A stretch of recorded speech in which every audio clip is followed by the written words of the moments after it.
Okay. I want to say welcome to the stream, everybody. It's been a while since I did teaching on this, but I figure it's best I go ahead.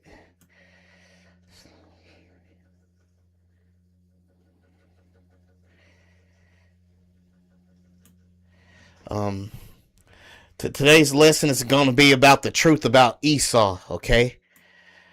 What I'm saying is not popular, but it's still the truth. But just to sum it up right quick, Esau is not the white man, okay? Esau is Saudi Arabia. And I'm going to prove it. Because Yahuwah was very thorough about this, y'all. He was very thorough about this. And the thing is, if you want to defeat white supremacy, you're going to have to know what you're talking about. And actually pray the right way. You can't be going based on lies. Okay? We're also going to track the spirits of Esau as well, okay? Alright. As you can see here, I made a little image here of an illustration of what's going on here, and God and Yahuwah, the one they call God, right, was very, very, very thorough on who is the beast kingdom. Okay, so what we have here is so what you want to do first, we got to break this down. First, we're going to lay down the foundation here, okay, folks? We're going to lay down the foundation. Whenever you're debating the Hebrew Israelites on the street, you shut them down by pulling out these verses. Okay. As you can see, we have what you want to do is go to Revelation chapter 13, verse 18.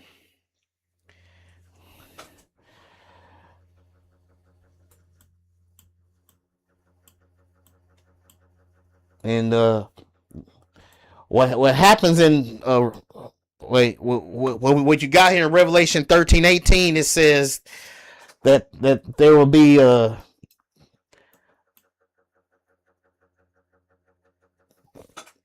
it says the name of it's the number of a man. It says it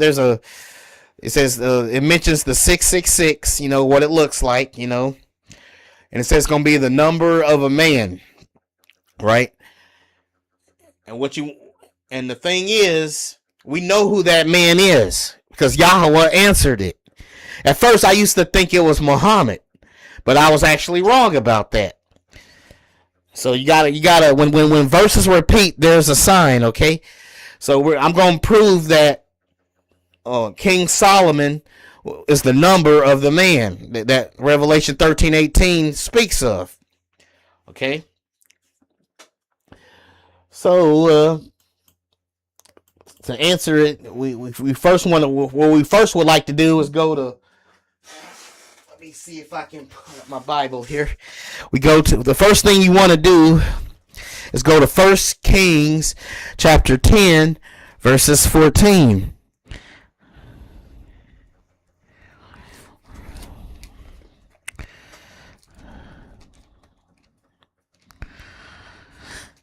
Just get your Bibles out, folks. Let's read it together, okay? All right, this is a huge clue that the Most High has given us concerning the 666 and mark of the beast. And believe me, folks, I don't believe in coincidences. Okay. What you want to do is go to First Kings chapter, let's see. Okay, this is 10.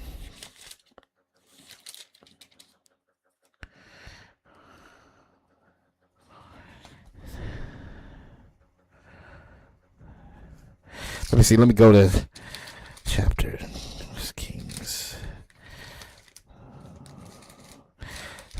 Give me a second. Okay, here we go. 10. 14. All right. All right, we're in First Kings 10, 14 through 15. And it says right here, folks, it says, now the weight of gold that came to Solomon in 1 year was 666 talents of gold. Beside that he had of merchantmen and of the traffic of the spices merchants and all the kings of Arabia and of the governors of the country. So you got three things happening right there, folks. You have, so first you have King Solomon being mentioned. Then you got 603 scores. See how it says 666, 603 score 6 talents of gold? Y'all see that? Then it says, beside that he had of the merchantmen and of the traffic of all the kings of Arabia. So you got three things happening there, folks. You got King Solomon being mentioned. You got the 666 being mentioned. And you got all the kings of Arabia being mentioned. So you got God. I mean, you got Yah being very, very, very thorough. And to confirm this, we're going to go to another verse. As you can see on the screen, we're going to go to 2 Chronicles 9, 13 through 14.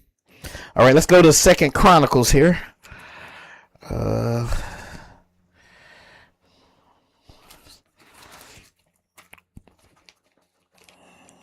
Okay.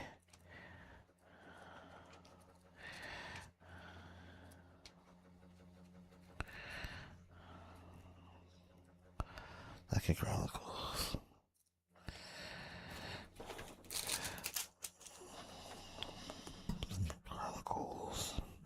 So we're in 2 Chronicle 9, 13 through 14.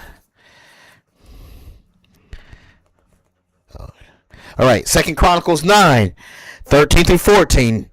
Now the weight of gold that came to Solomon in 1 year was 666 talents of gold, beside that which chapmen and merchants brought, and all the kings of Arabia and governors of the country brought gold and silver to Solomon.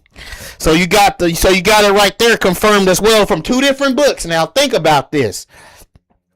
That's how you know for the atheists out there that try to say God ain't real, when the verses repeat, that is a sign. Like, they'll never contradict each other, right? The word of God does not contradict each other. I don't believe in coincidence. So you got 1 Kings chapter 10, 14 through 15, mentioning three points here. The 666, King Solomon, and all the kings of Arabia.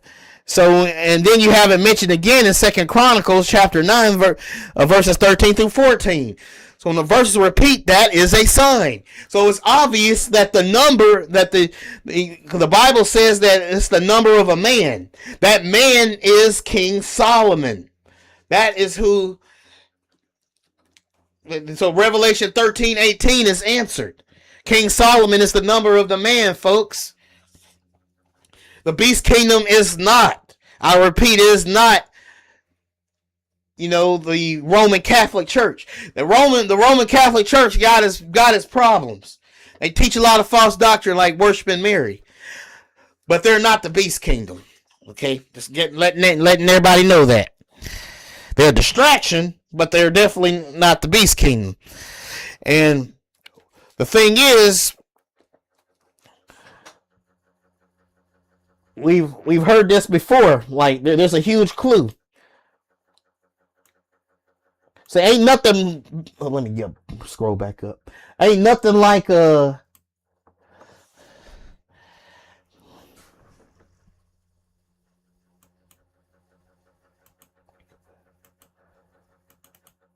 me go back up. I'm kind of spoiling it right now.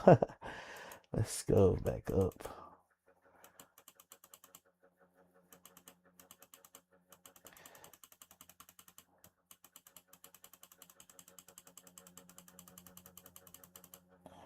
All right. Ain't nothing like a criminal that confesses, right? This gonna blow your mind right here, folks. So we have Muslims actually admitting it from their Muslim hadiths, right? If you go to their Muslim hadith called Sunan IBN Maj 4066, they actually admit uh, the mark of the beast on people. They're gonna have it's a thing called they're gonna come with two things: the staff of Moses and the seal of Solomon. If your face light up, that means you're a believer of Allah. If it doesn't, that means you're getting your head chopped off. Remember, it says that the Antichrist likes to behead people. Well, you have them admitting it in their own Muslim hadiths. And Sunan IBN Maj 4066 into carrying the staff of Moses and beheading people, and they admit that a beast gonna come out the earth and speak, right? So, as you can see here, the foundation is Esau is Saudi Arabia, the true beast kingdom. The Islamic Caliphate is the beast kingdom. Proof: 1 Kings 10:14 through 15, and 2 Chronicles 9:14. 13 through 14, lining right up with Revelation 13:18. It mentions all the kings of Arabia.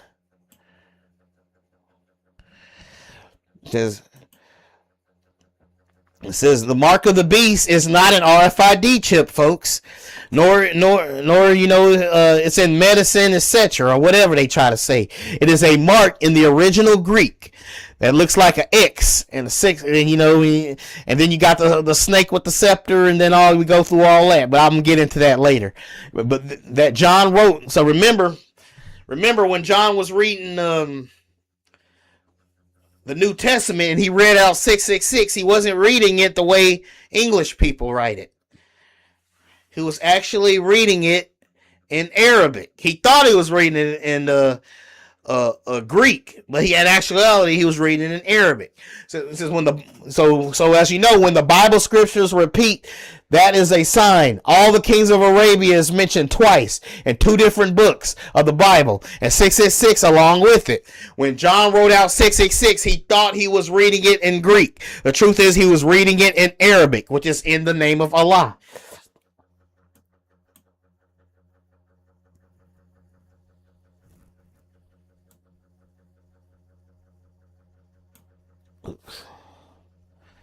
I'm always accidentally moving it too far up. Too far down, I mean.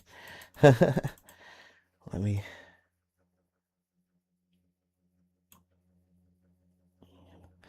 Sorry about that, folks.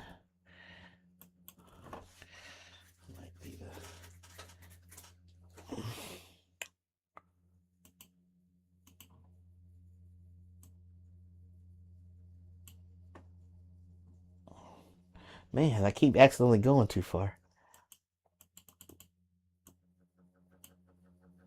Okay. All right. Here we are. All right. See, as we see here, these are the Greek numbers of what John saw. So remember, the New Testament was originally written in Greek, right? So we got 600, right?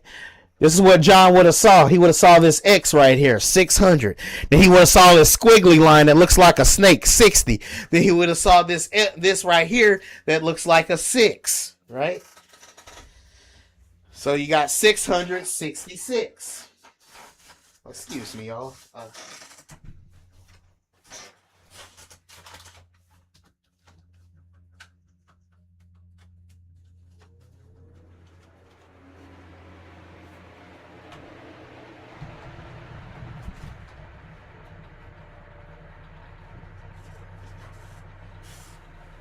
Okay. All right.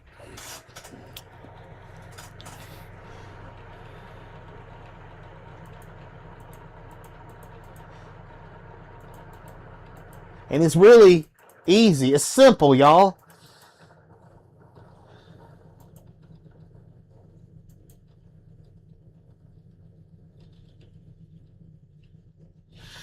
Y'all actually made it really, really easy. Like, we be thinking about doing all these calculations, like from the Left Behind movies, or talking about Nero and all that. Nah, Yahuwah made it really easy. He made it really easy to figure this out.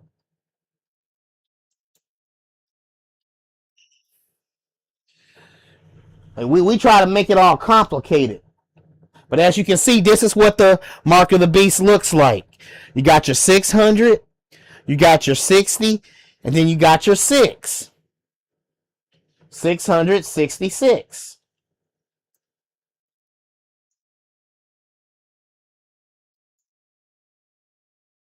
And it's Blues Clues level. That's how easy it is, y'all. But we try to make it all hard and stuff. And you know, the thing is, Yahweh made it clear that of what it looks like. And that's how dangerous the mark of the beast is.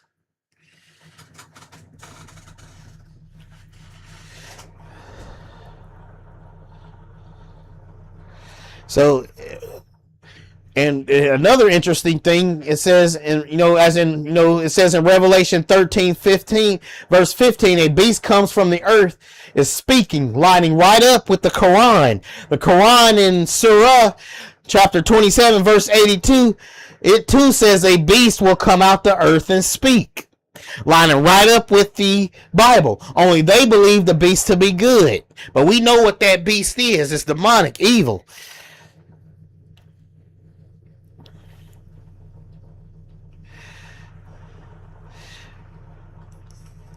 And like, so sometimes they'll try to pull up the old thing, that old King Herod is proof that the Esau is the Romans and all that. No, sir. King Herod was born in Palestine. They teamed up. They teamed up with Rome, but doesn't mean that they're Rome. Just because they teamed up don't make them Rome, right? He was born in southern Palestine. That's just a fact. So let's see, I wonder if I can do this right quick.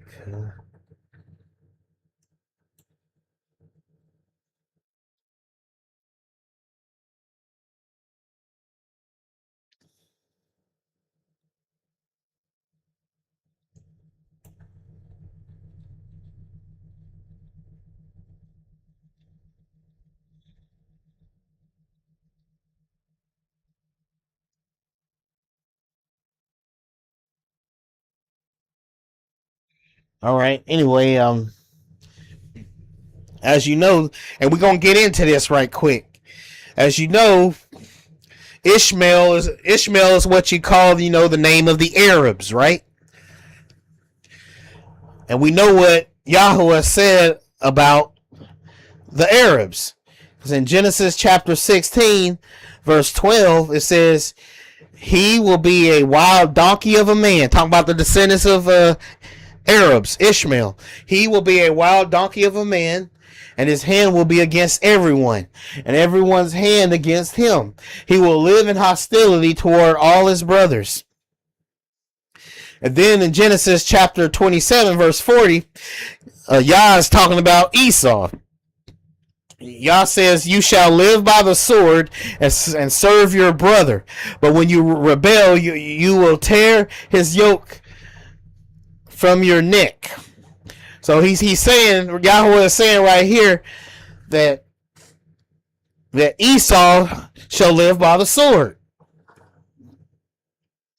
So we're very distinct. It's very distinct right about this. So as you know, this is Babylon the Great right here, Saudi Arabia.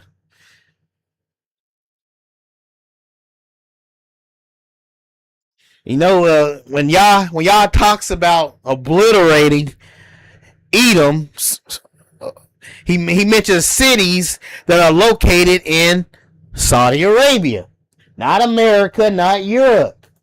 So Esau is not the European. Edom. This is Edom right here.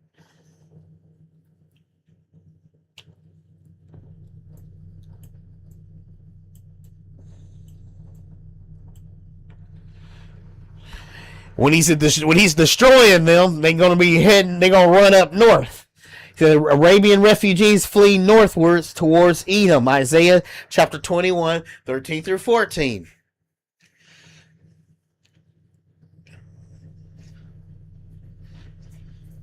I believe Teman is located in South Jordan, and Dedan is located in Saudi Arabia. So you see how they cross over. Because people want to be all technical, right?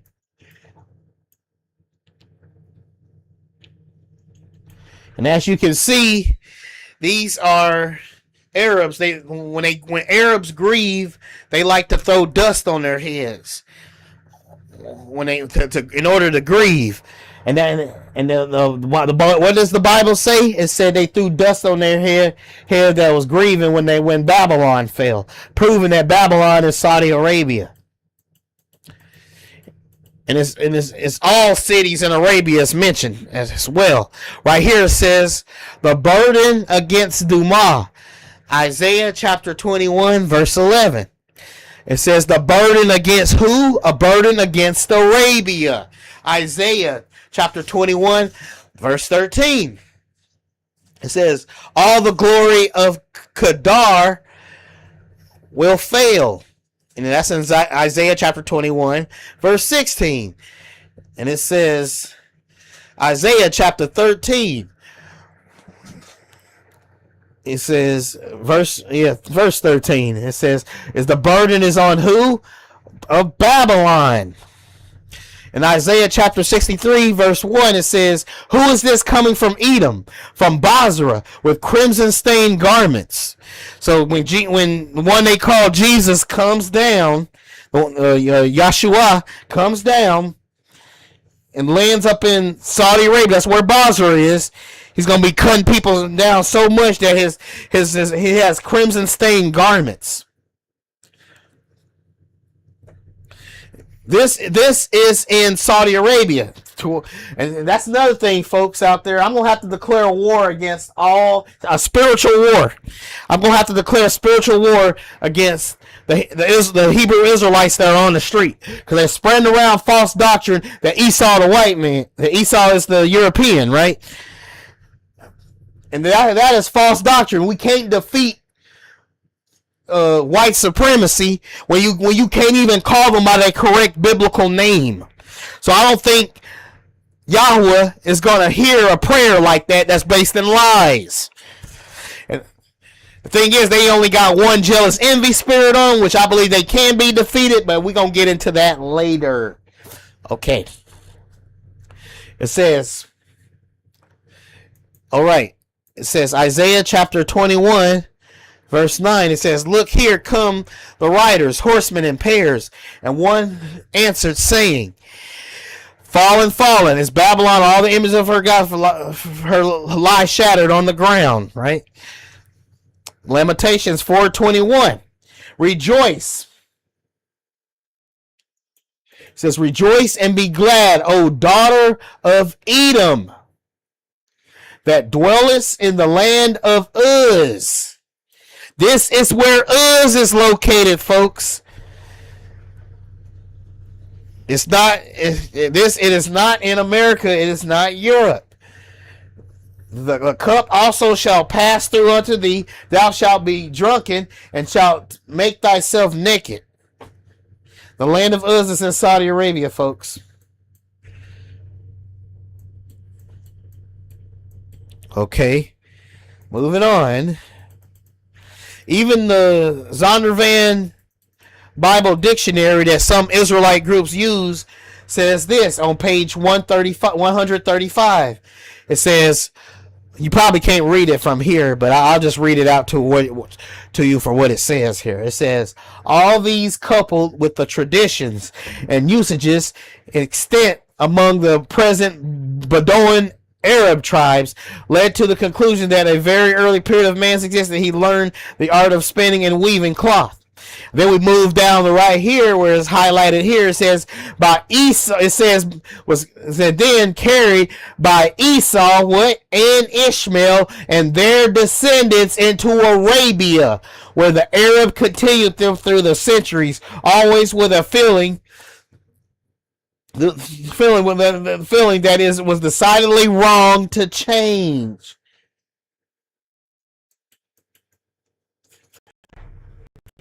And I got it here so you can look at it closer. It says, remember, by Esau and Ishmael and their descendants into Arabia, where the Arab continued them through the centuries. Remember, that's page 135. All these couple, let's read it one more time for people that's hard-headed. It says, all these couple with traditions and usage extent among the present Bedouin Arab tribes, led by Esau and Ishmael and their descendants into Arabia, where the Arab continued them through the centuries, always with a feeling that it was decidedly wrong to change. More proof that Esau is in Saudi Arabia. This is Obadiah chapter 1 verse 10. It says, then your mighty men, O.T. man,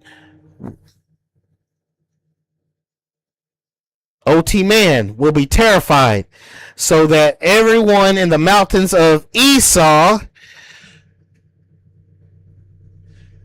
will be cut down in the slaughter because of the violence against your brother Jacob.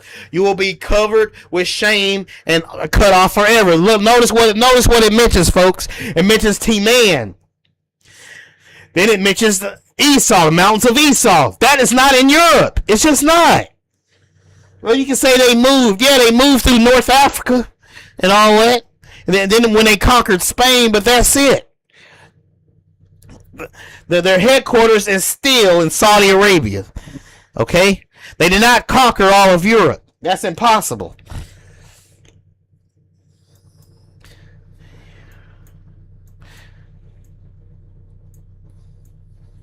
So there you go. There go T-Man right there. Just go all the fire. Okay.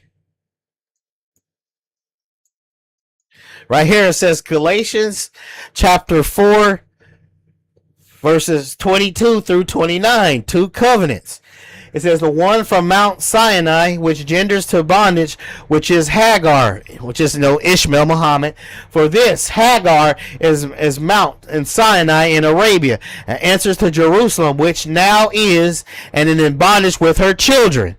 But Jerusalem, which is above, is free, which is the mother of us all.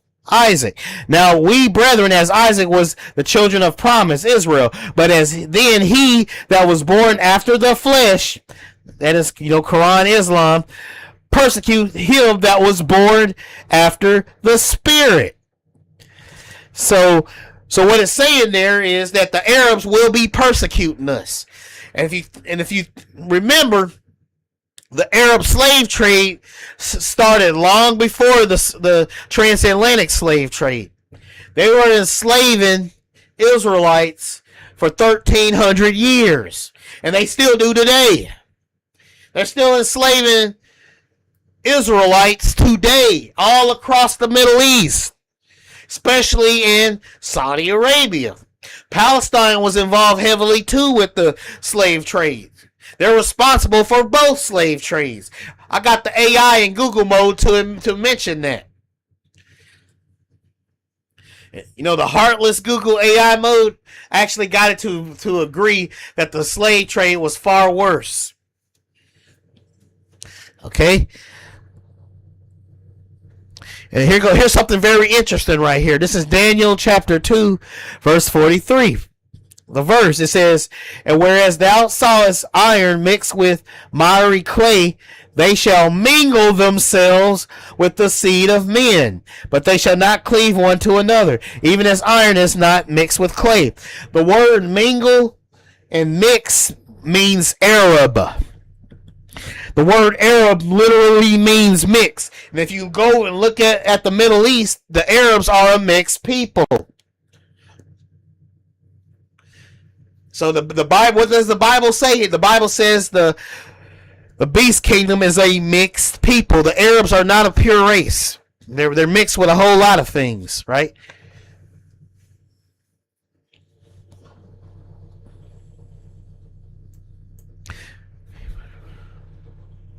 It says the Arab people, the Jeremiah and Ezekiel, the Hebrew term Arab, often translated as mingled or mixed multitude, identifies the specific populations involved in the system. The beast kingdom is a mixed kingdom. It's an Arab people. It's a mixed people. Okay? Then we have Jeremiah chapter 25, verse 20 and 24. God judges all the what? Mingled people, the mixed people. They're mingled, they're mixed. In fact, I think I'm going to take a little detour right here before I continue on. Now, this is what happened here. I'm going to sum it up real quick, and I'm going to go into detail and prove it later. But the fact is, Esau got together and married Ishmael's daughter. They had offspring. Their offspring name was Reuel. They had a child named Reuel, right? So they'll be like, so I know what the Hebrew Israelite camps will say. They'll be like, wait a second. Since Esau married Ishmael's daughter, their offspring would be Edomites. And I agree with that. That's absolutely true. That their offspring would indeed be Edomites. But there's something you're forgetting. And there's something I should have realized when I was debating them. If y'all can look it up on Google this. Edom, the kingdom of Edom and Ishmael, the kingdom of Edom and the Arab tribes shared a border. They shared that border, meaning that an Ishmaelite man marrying an Edomite wife was also inevitable, just by judging by human nature. So when Yah was saying that Esau got together with Ishmael, even though he didn't say it, that Ishmaelite man married an Edomite wife, is still inevitable because they shared a border due to normal human reaction. That's all y'all was talking about. The point is that they mix. So think about it. You got Esau with the spirit. He has the spirit. He has the spirit of the sword, right? Edom. It has the spirit of the sword. He said, by the sword shalt thou live, right? Then you got Ishmael. Yah saying that they're going to be like a wild donkey. That explains why the Arab slave trade was so long. Because they got 3 spirits on them, right? So you know that spirit was those spirits going to combine. It's like, would you give like somebody that smokes crystal meth a gun? Like, I wouldn't give somebody that smokes crystal meth a gun. That's like 2 disasters waiting to happen, right? To me, that seems like the same way. You got Yah saying that Esau shall live by the sword. And you got Yah saying Ishmael shall be a wild donkey. And then you have Esau marrying Ishmael's daughter. And then vice versa. Ishmaelite man marrying an Edomite woman. That's a deadly combination. Meaning, can you imagine those 2 spirits combined? And that explains a lot.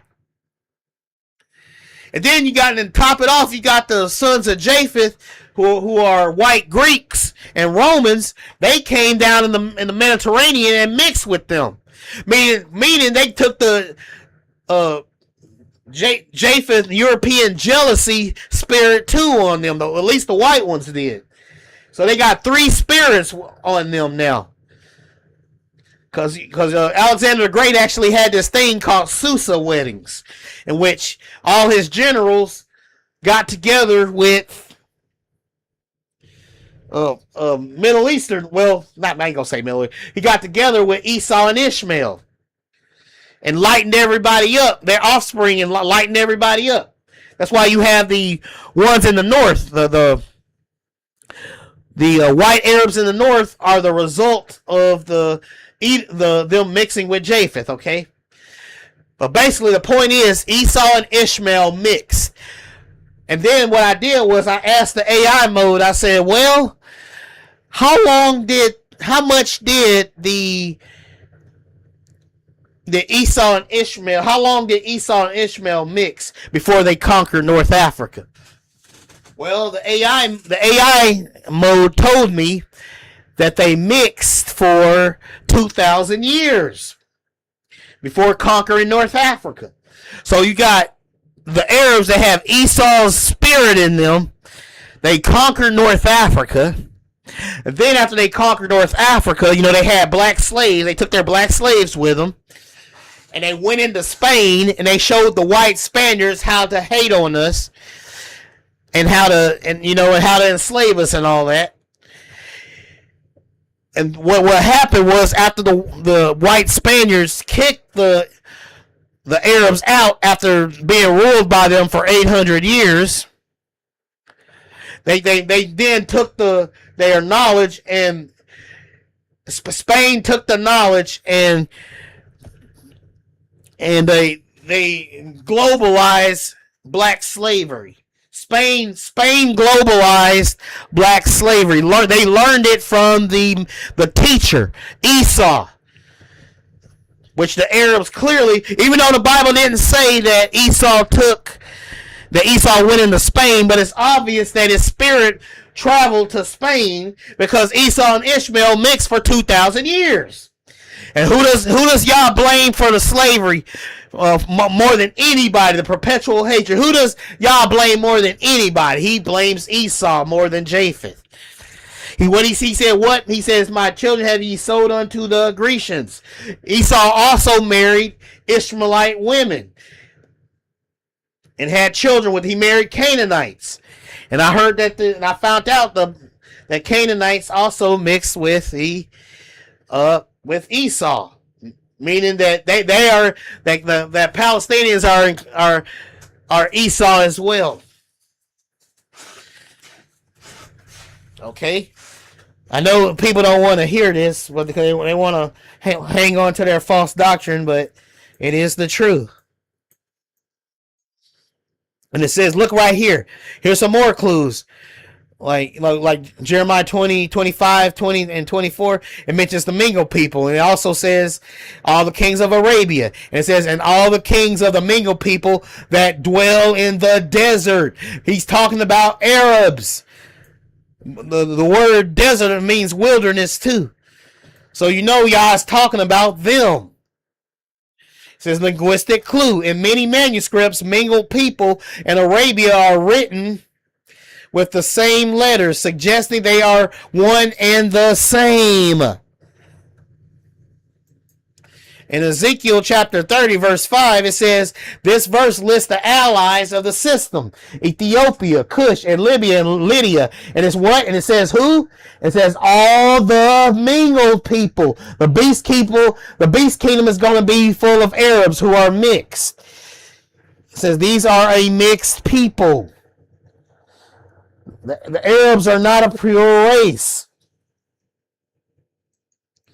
Translation evidence. Many modern translations translates all the mingled people in the verse directly as all Arabia.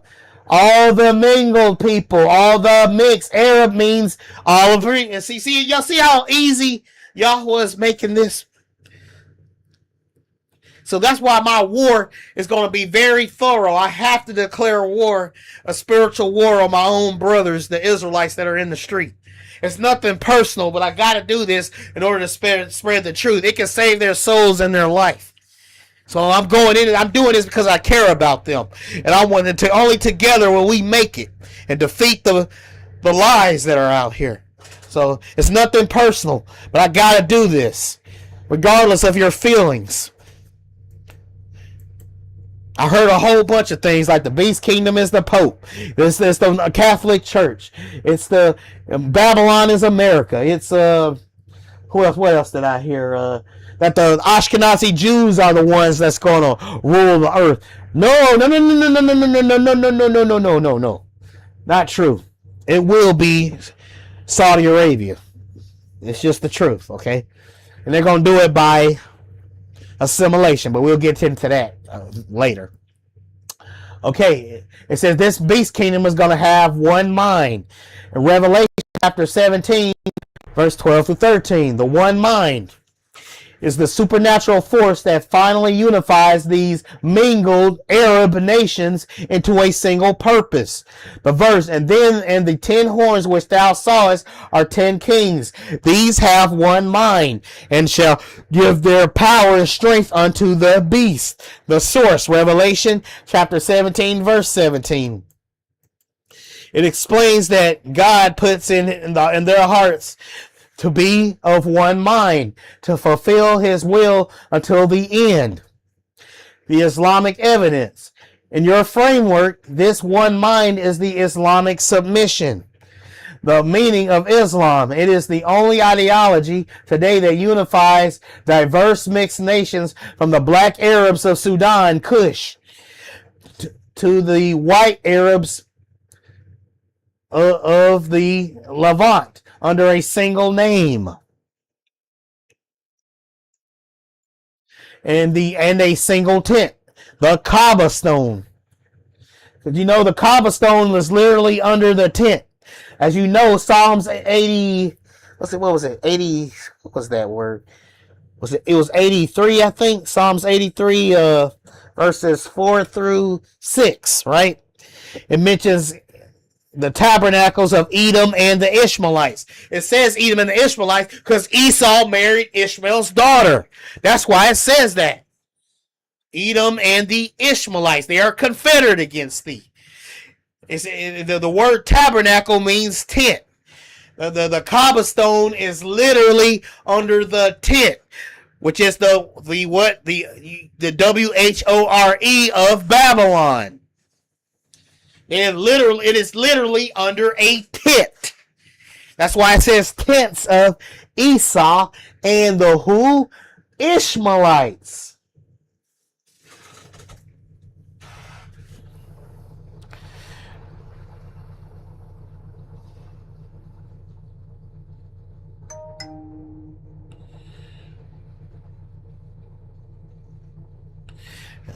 All right.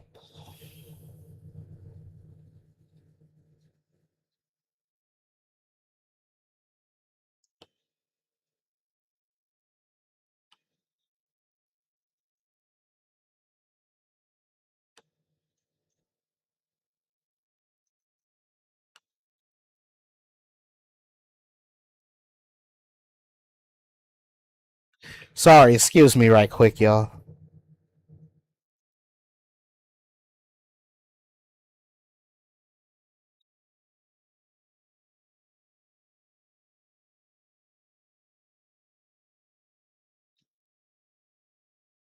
Anyway, as you know, it was the Arabs. And here's an old painting of Arabs enslaving the Israelites here.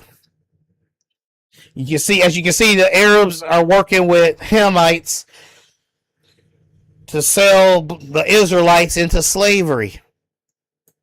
And it happened in Palestine, like the main place where they shipped us off through the Mediterranean Sea, and we finally ended up in Spain. You know, and it happened in Gaza. So Gaza is under Yahweh's judgment right now.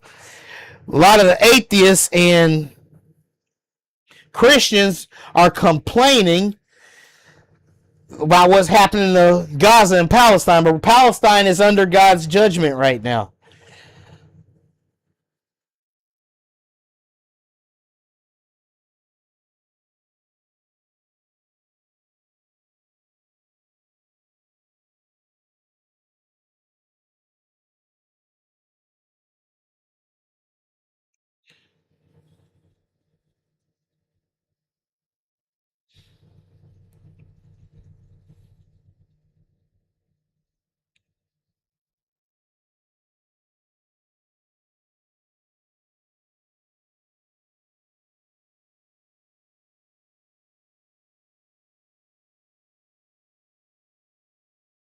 Okay, and as you see right here,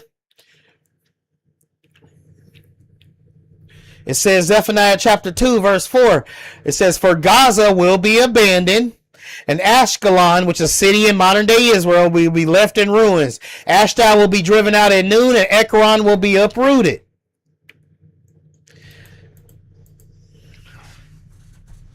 Zephaniah 2:5.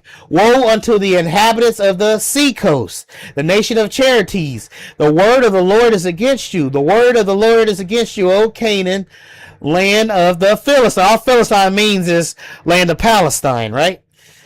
And the proof this is a future current prophecy is when you read Zephaniah 2 verse 3.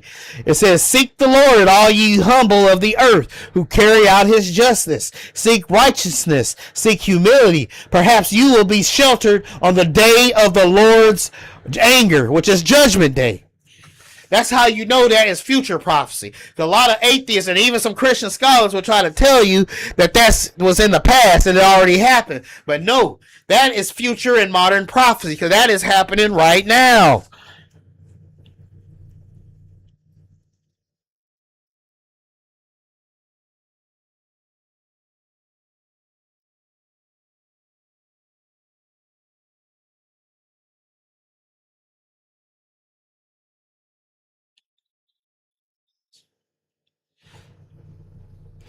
Okay, and it says we know they are the same ancient people, because in Joel chapter 3 verse 1 also says, at the beginning of this chapter, it talks about a future prophecy, because it says in those days. It talks about the regathering the people the second time in verse 2.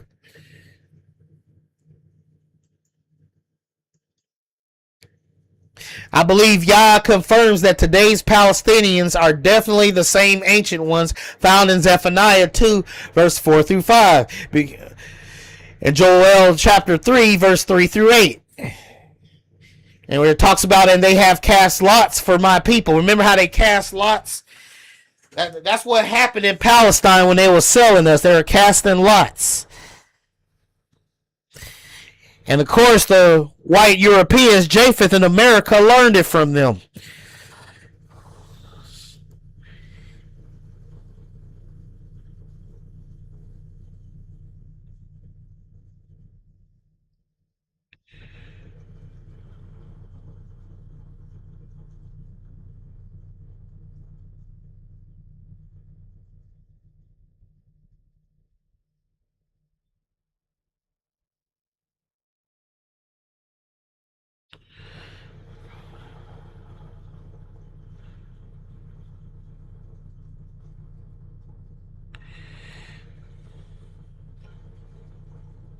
All right, y'all excuse me. I'm trying to share this video here.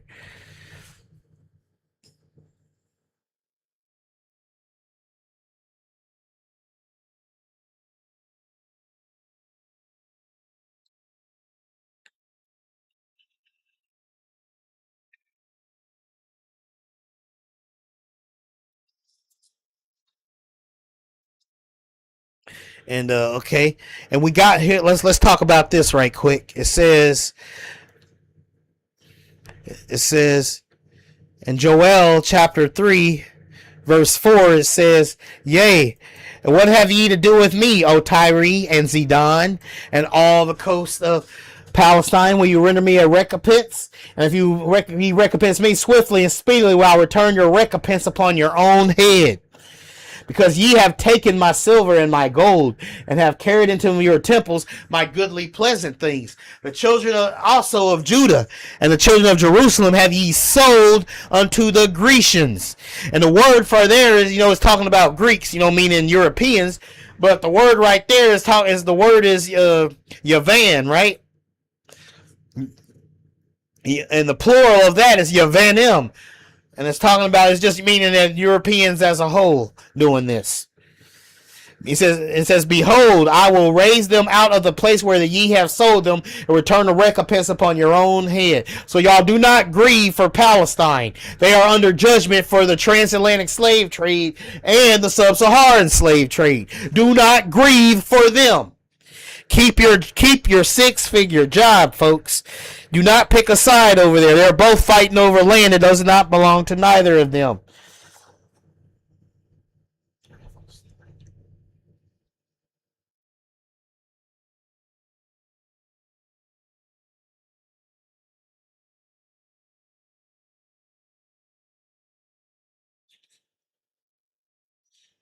Y'all give me a sec. There's something I want to put here.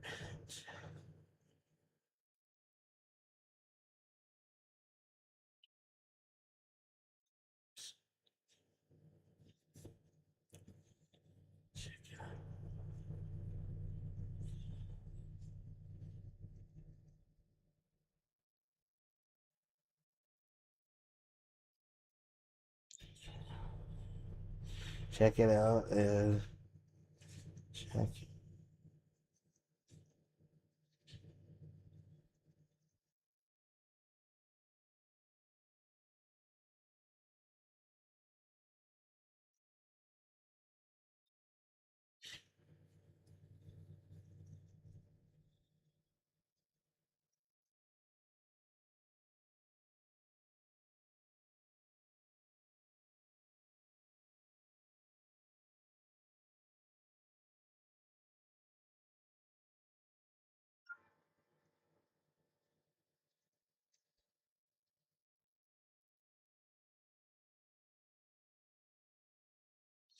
See.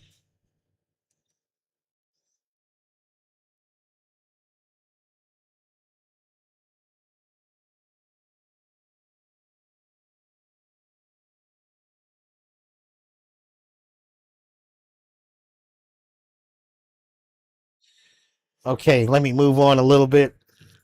As you can see here, this is Japheth, right? So you have Japheth is the modern name of the Europeans.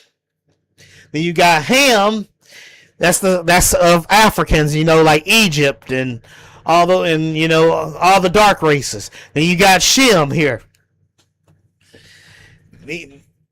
which is in the Middle East, and you must come through the bloodline of Shem to be an Israelite. Okay.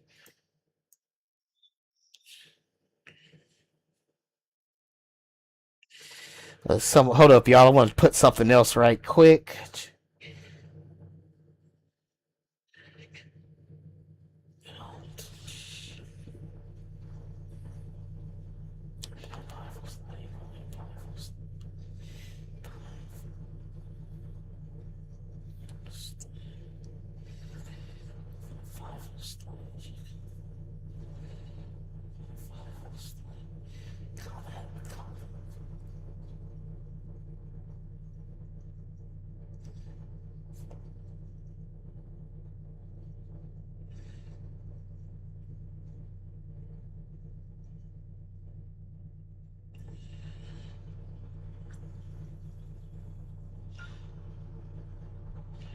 Share it with.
Okay.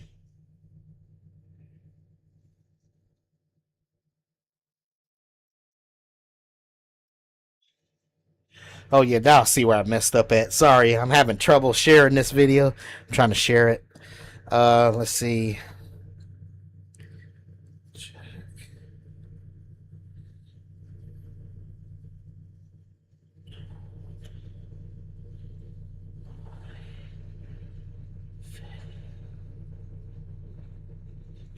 out my video. Check out my video.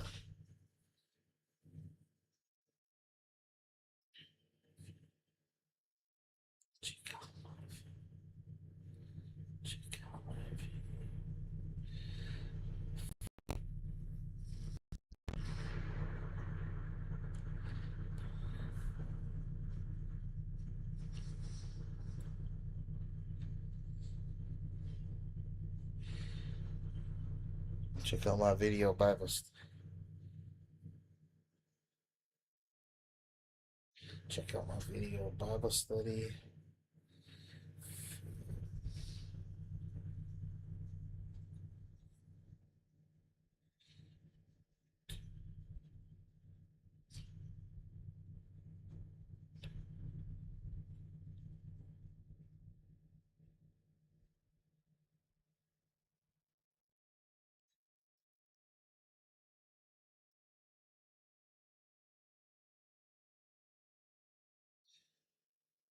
Okay. All right. Back to what I was saying. Okay, it says right here, it says Joel chapter 3, verse 4. Yea, it says, what have ye to do with me, O Tyre and Zidon, and all the coast of Palestine? And Zechariah 9:6 says, and a bastard shall what? Dwell in Ashdod. That's a city in modern day Israel.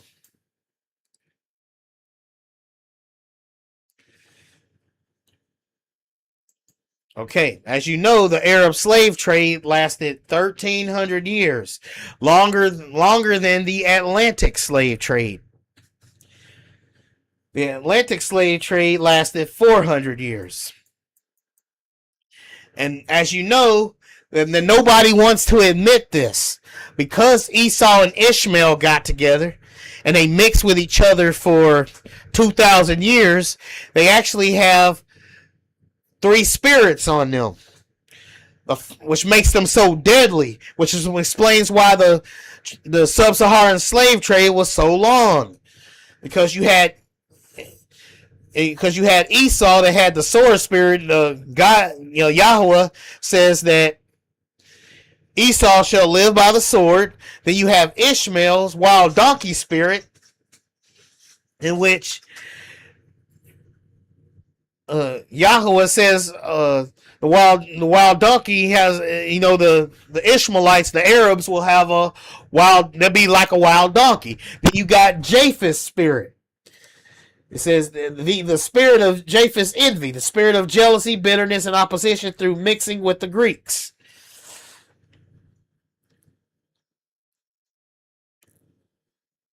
And as you can see here, the black Arabs that you see, the original black Arabs, that would be the clay.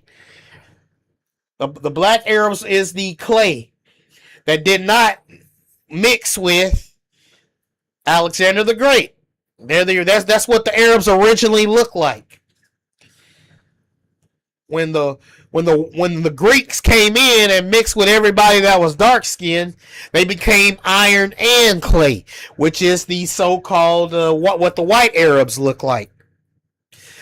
So meaning that even though they have different races, even though they shall not cleave one to another, like the scripture says, they still got one mind, and that one mind is Islam.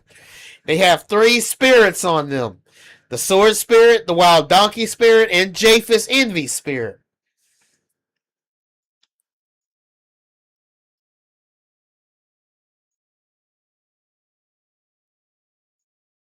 It says King Herod, because a lot of the Israelites on the street will try to tell me King Herod was a Roman, and they say that his father was a Roman or whatever. But let's see what the truth says. It says Herod was born in Idumea, an area that is located in, basic geography, common sense, in southern Palestine, between Judean hills and Nabatea.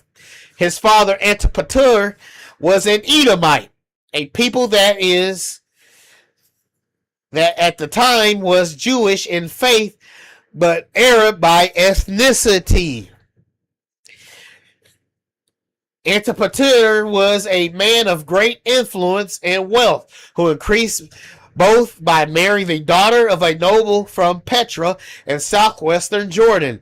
At that time, the capital of the rising Arab Napatene kingdom. Thus, Herod was of Arab origin. King Herod was Arab, y'all.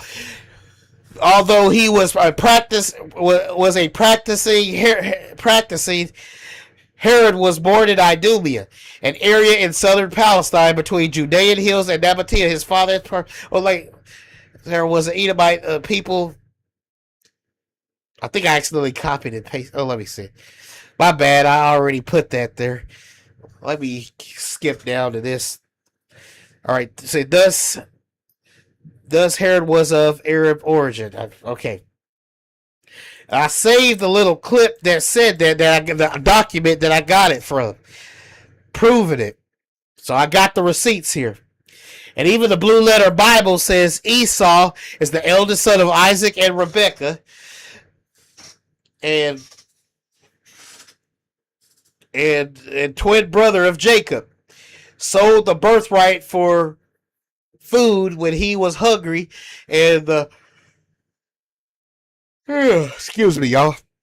And the divine blessing went to Jacob, the progenitor of the Arab peoples.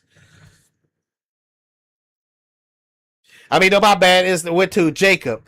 Then later it says Esau is the what? Progenitor of the Arab peoples. That's just a fact. Because remember, Esau married a Canaanite woman and had a daughter named Ada. And because, remember, they share borders. Esau shares borders with Canaanite women too. That means that a Canaanite man marrying an Edomite woman was also inevitable. So you see all this mixing going on. The sword spirit mixed with the Ishmael, mixed with the wild donkey spirit from Ishmael. It says Genesis chapter 36:2. Esau took his wives of the daughters of Canaan, Ada, and the daughters of Elon the Hittite, and Bashmith, Ishmael's daughter, sister of Nebaha, and Ada bare to Esau, Eliphaz. And right here, as the picture says, Esau mixed mostly with Canaanites and Ishmaelites. Like the sons of Esau, Eliphaz, Reuel, and Joash, and Jalam, and Korah, sons of Eliphaz, Teman, Omar, Uber. Where have we heard that before? Teman up in Saudi Arabia.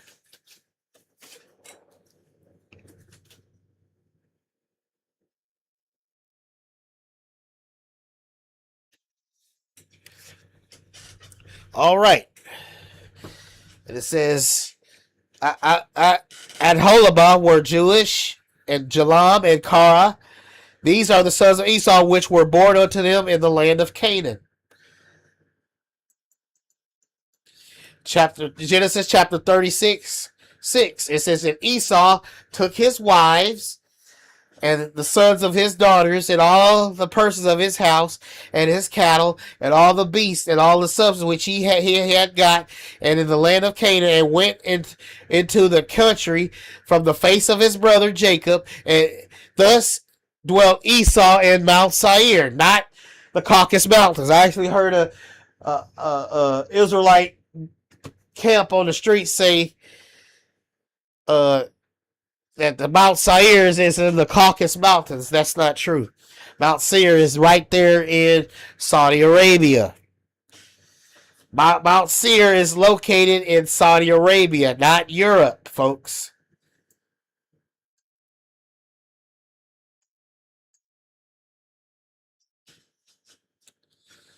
So we got Duma, Seir, Dedan, Mecca, Timan, all that right here.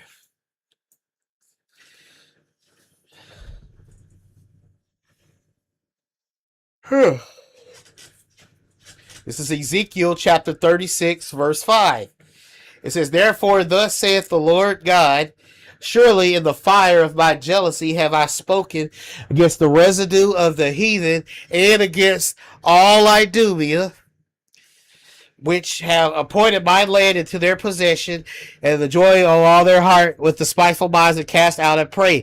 The heathen that is up there in the Middle East is talking about the Ashkenazi Jew. It's not talking about the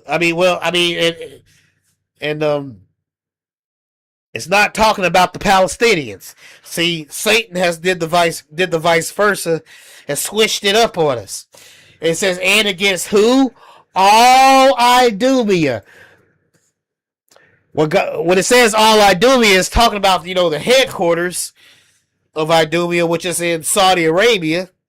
And it's talking about the offspring of Esau. Remember, Esau married Canaanite women and had children with Canaanite women. Who are the Canaanites? Ask the AI. Ask the AI in AI mode. Who are the modern day Canaanites through DNA? And it will tell you who are the Canaanites. It says when it says all Idumea, it's talking about everywhere Esau put his spirit. Put his seed in. The land of Edom is located in Idumea, south and southeast of Palestine.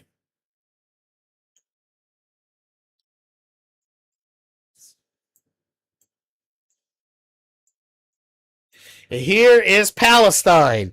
This is where Palestine is located, right? Then you got Idumea here. This is Edom. It's located southeast of Palestine, right there. Idumea is not the Romans, and I can prove it. They are two separate people. The book of Flavius Josephus, The Wars of the Jews, in 378 reveals that Idumea surrendered themselves to the Romans, proving they are two separate people. Flavius Josephus, The War of the Jews, 378, was at this time that the commanders of Idumea got together privately and took counsel about surrendering up themselves to the Romans. Deuteronomy chapter 2. Verse 22, Mount Seir, Teman, and Dedan are located in Saudi Arabia, not America, not Europe. They teamed up, but they are not the Romans. When it says all Idumea, it means all of Saudi Arabia, Palestine, and everywhere else he put his seed. Saudi Arabia. Alexandria. Okay. As we see, First Maccabees, chapter 5, verse 3, it says that Judas fought against the children of Esau in Idumea at Arbatine because they besieged Israel, and he gave them an overthrow, attacked their courage, and took their spoils. Romans and Esau are two separate people.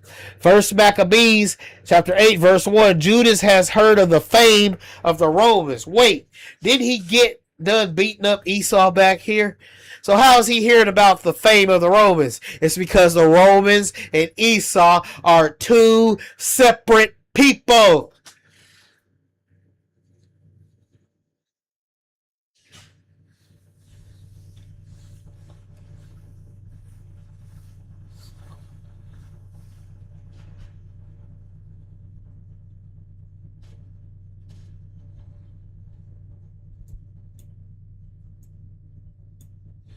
It says, First Maccabees, chapter 8, verse 20.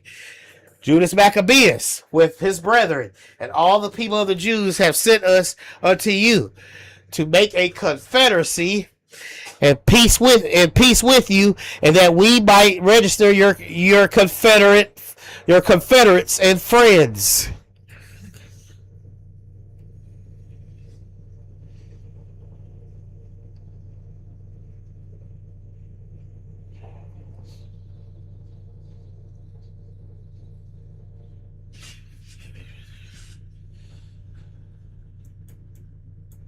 So we have Judea here. It's Blue's Clues level, y'all.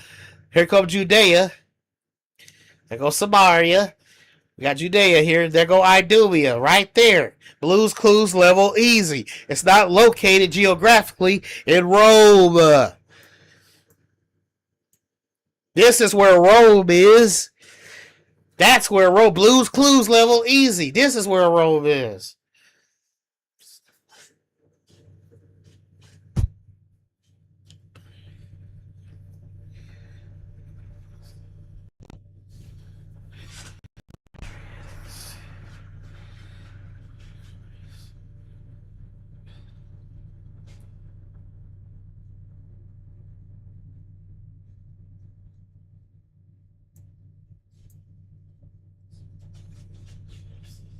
It's very important that y'all understand that Esau is not the white man. Esau is in fact Saudi Arabia. Saudi Arabia, you get it? Saudi Arabia. The 666 will come from Arabia. The white man is Japheth. Genesis chapter 9 verse 20. Genesis chapter 9 verse 27. God shall patah, which means deceive, Japheth, Ashkenaz. And he shall what? He shall dwell who in the tents of Shem, which is the so-called Israelites. And Canaan, Palestine, which is modern-day Palestine, shall be his servant. See, it's not all this time the white supremacists and racists tried to say the Hamites were talking about African Americans or black people in general, that we were destined to be slaves. It was actually talking about the Palestinians, not us. Then we got Lamentations chapter 4 verse 21. Rejoice and be glad, O daughter of Edom, that dwelleth in the land of Uz. Remember, Uz is in where? Saudi Arabia, not in America.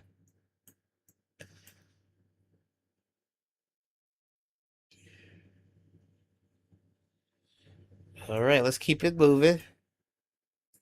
All right, we're going to go back to the evidence proving that Esau is that the beast kingdom is indeed Saudi Arabia and all the kings of Arabia. That's where the beast kingdom is going to be. It's not the Pope. It's not an RFID chip. And we're finna prove it right here. It said the evidence of the seal in Islamic tradition. According to Islamic eschatology, specifically the Sudan Abi Maj 4066, the beast of the earth, Dabbit al-Ard, emerges carrying two items. They carry the staff of Moses, used to brighten the faces of believers, and the seal of Solomon, used to stamp or mark the noses of the disbelievers. The evidence here shows a direct role reversal. The Bible warns that a beast will use a mark to control and condemn, while the Islamic tradition describes the beast using Solomon's own signet to identify those who are rejected by God. So as you can see there, King Solomon is the name of the man that Revelation chapter 13 verse 18 is talking about. Remember, it says it's the number of a man. That number of the man is Solomon. That's who the man is. It is Solomon, and they admitted it in their Muslim hadith in Sunan Abi Maj 4066. The beast kingdom is them. Okay. No, it doesn't. That's a lie. The book of Obadiah does not tell you that Esau is the so-called white man. Not even close, buddy. My friend, I mean, sorry, I don't even be all arrogant with it. But look, I'm telling you, Esau is definitely Saudi Arabia, without a doubt. I'm glad you're here. You're in the right place, brother.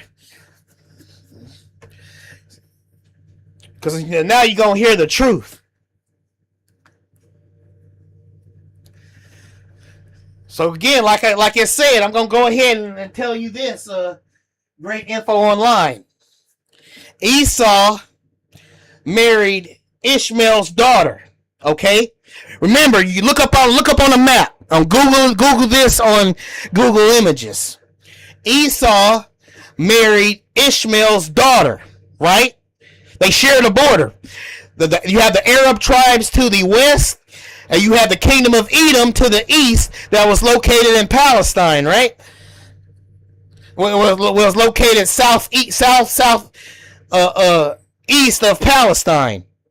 And they shared a border. Esau and Ishmael shared a border.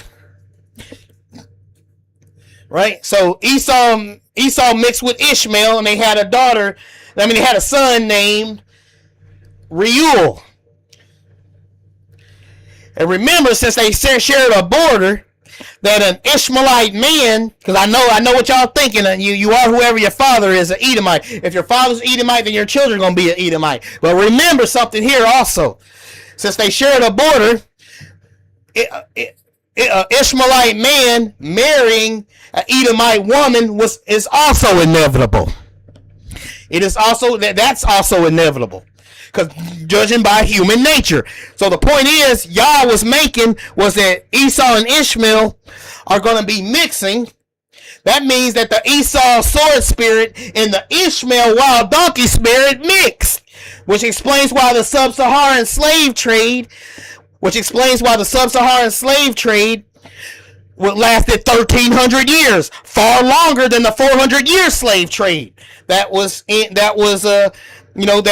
carried out by the Spaniards, the Europeans that shipped us to America. Esau is Saudi Arabia. Get it? Saudi Arabia. I don't believe in coincidences. Saudi Arabia. Get it? I don't believe in coincidences. Because you ever heard of getting lost in translation? And then after what happened after Esau, and you could even ask the AI this. I asked the AI this, y'all. Look it up yourself if you don't believe me. This is what I asked the AI on Google AI mode.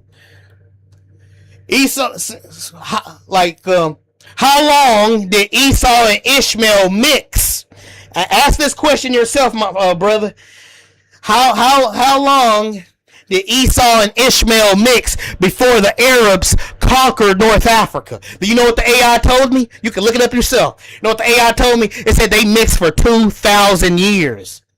And then they conquered North Africa. And then after the Arabs carrying Esau's blood conquered North Africa, they went into Spain. And they taught the white Spaniards anti-black racism and how to enslave us. The white European Spaniards took what they learned from the Arabs and they made it global. They made the slavery global. Okay? And this is another question I asked the AI. I just wonder. I wondered this. I said, because I put a wild guess on this even before I just asked this question. The AI didn't even tell me this at first. I asked this question to the AI because I had a strong suspicion. I said, were the first racist laws created in Spain?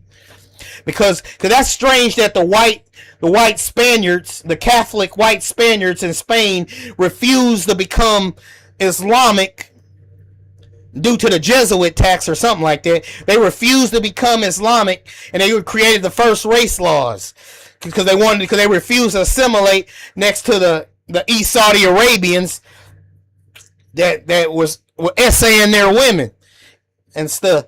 And the AI told me yes, exactly. Yes, indeed, the first race laws were created in Spain. Prophecies. The Arabs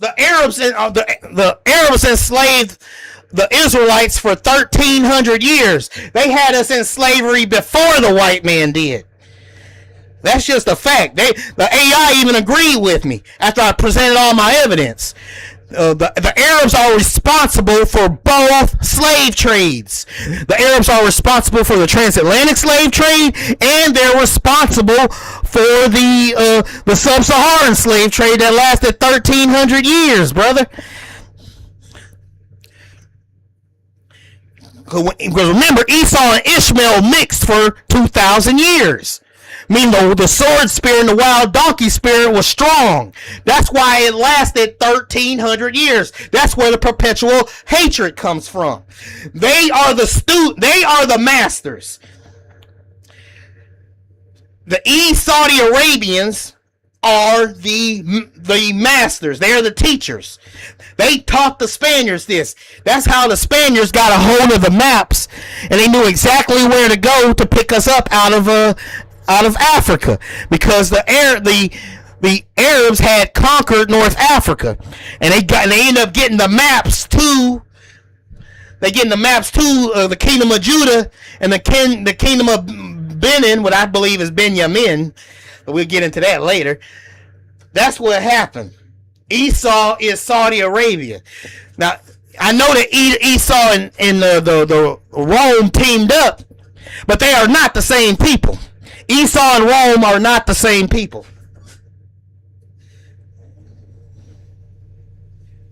No, it does not. The Esau is not the so-called white man. That's impossible. The white man does not have Shemitic blood. Gog and Magog, Ashkenaz and Gomer and Javan, all those nations are sons of Japheth. They are not Shemitic. Esau is Shemitic. Europeans are not. Europeans are Japheth. Because in the book of Jubilees, chapter 7, verse 15, it said Japheth got an envy problem. So it says that Japheth got jealous of his brother Nimrod and attacked Nimrod, which is the Hamite, which is Africa. Africa fought back and beat Japheth because of his jealousy. They beat him. Then they ruled over Europe for a while, so they making sure they don't act up again. So you have Nimrod defeating Japheth. My bad. Yeah, that's right. You had Nimrod beating Japheth.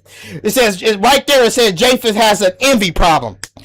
The thing is about white people, they got one spirit on them, so they can be defeated. White people do not impress me. They're not that scary. Europeans, they got problems, but they do not impress me. They supposed to be the beast kingdom when they can't even beat two Arab countries. They lost the war in Afghanistan. They lost the war in Iraq. They lost the war in Vietnam. They do not impress me. But Esau, on the other hand, the real Esau, which is in Saudi Arabia, now they got three spirits on them. See, the very least, we can defeat white supremacy, because white supremacy has one spirit on it. They are white people are pure. Arabs are mixed. They're not. They have Esau. You got Ishmael that married. You got Abraham that married Ishmaelite. And they created the Arabs, right? Then you got Esau that married Ishmael's daughter, and they had a son named Reuel. They shared the same border for 2,000 years. Ishmaelite man marrying an Edomite woman is also possible.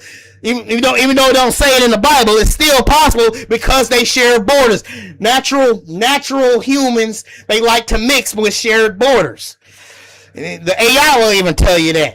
It's natural, and it says even 100% inevitable that they're going to mix, and vice versa. That's why Yah says the tabernacles of Esau and the Ishmaelites in Psalms 83. He says that because Esau married Ishmael's daughter, which combined the two spirits of the wild donkey and Esau's sword. That's why Arabs are so violent. That's why Islam is so violent. They have the Esau spirit and they have Ishmael's spirit. At least white supremacy can be defeated, because we're dealing with one spirit when it comes to my bad. I say that's why the white man Japheth can be defeated, because the white man has one spirit on him. He has a jealousy problem. The white man has a jealousy problem. Esau has three spirits on him. They have the of course, Esau has the sword spirit problem. Esau shall live by the sword. That's why Saudi Arabians have swords on their flags, and they literally dance with their swords, because Esau literally lives by the sword. And you got Ishmael that has the wild donkey. They mix. They married with each other, and they shared the same border. And the AI told me that they mixed for 2,000 years before conquering North Africa. They go into Spain. They ruled Spain for 800 years. They're mixing with the white people there, right? And I also forgot to tell you, that's why the white Arabs also have Japheth's spirit too, because the Greeks and Romans, Javan and Kittim, descend from Japheth. They do not descend from Shem. Shem and Rome teamed up, but they are not the same people. Shem and Rome teamed up, but they are not the same people. Okay? That's just a fact.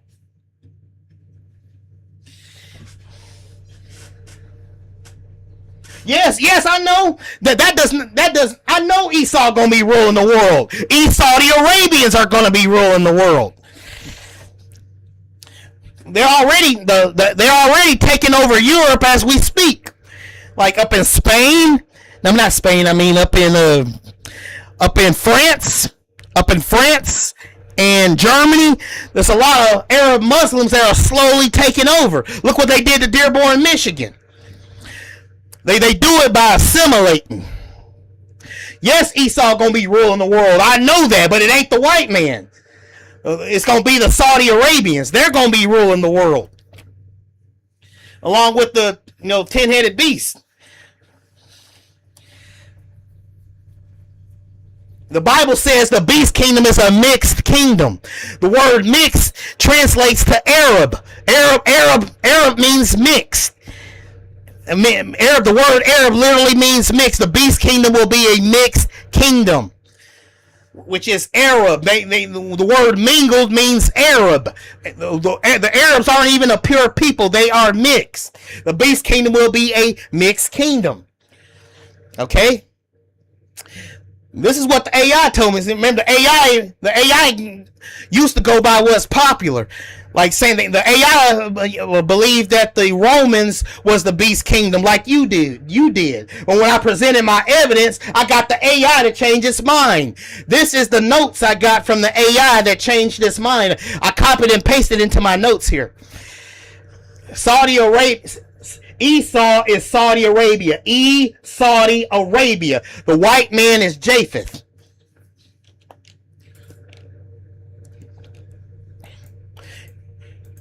And it ought to make you happy, because that means white supremacy can be defeated, because they only got one spirit on them, which is the spirit of envy, like it says up in Jubilee, like what is shown up in Jubilee chapter 7 verse 15. They have a jealousy problem.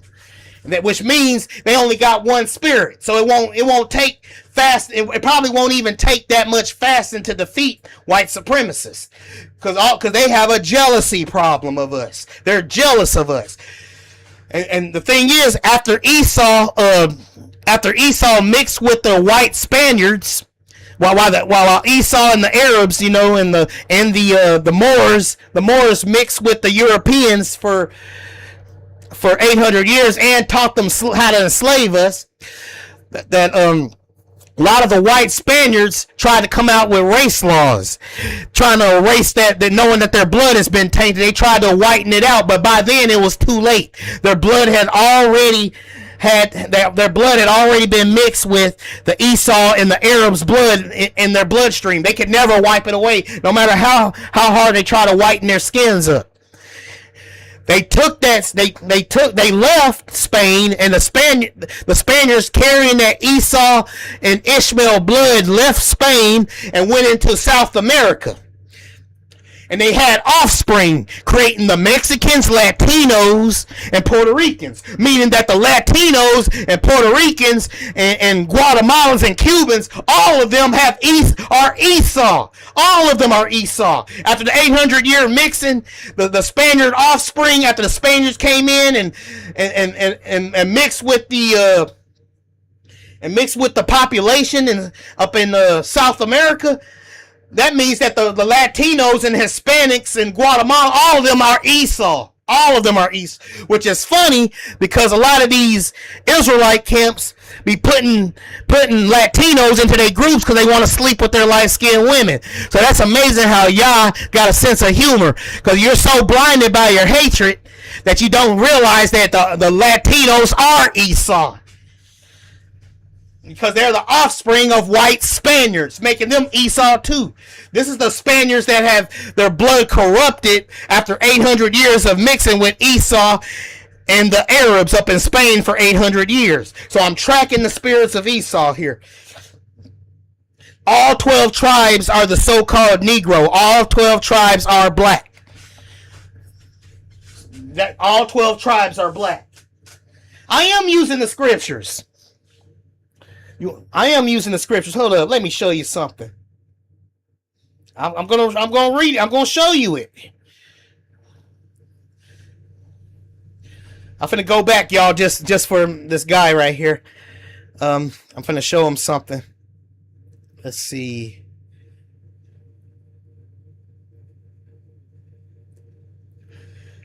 Well, here's right here. It says, this is the Zondervan Bible Dictionary. This is the Zondervan Bible Dictionary, page 135. It says, then carried by Esau and Ishmael and their descendants into Arabia. This is page 135. This is page 1. This is Zondervan Bible Dictionary, page 135. All these coupled with traditions and usage extent among the present Bedouin Arab tribes led by Esau and Ishmael and their descendants into Arabia, where the Arab continued them through the centuries, always with a feeling that was decidedly wrong to change. Let me find that verse, though. I got to show you the verse, though. I got you. I'm finna show you this, because for people that, because how many times does y'all have to say it over and over and over?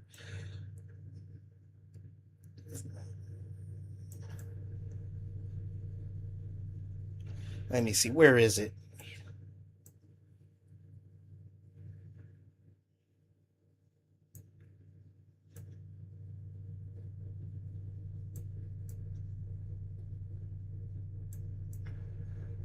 Where is it? All right, I guess I can tell you too. Look up Genesis chapter 36, 3 through 4, brother. Look up Genesis chapter 36, 3 through 4. Esau married Ishmael's daughter. They had a child named Reuel. Okay?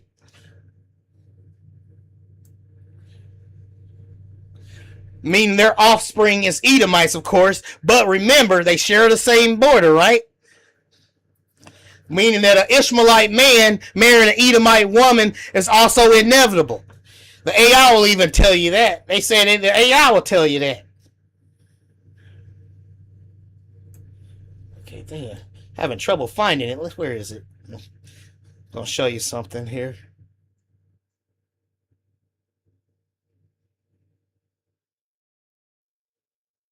Here we go. See right here. Are you looking? Are you looking here, brother?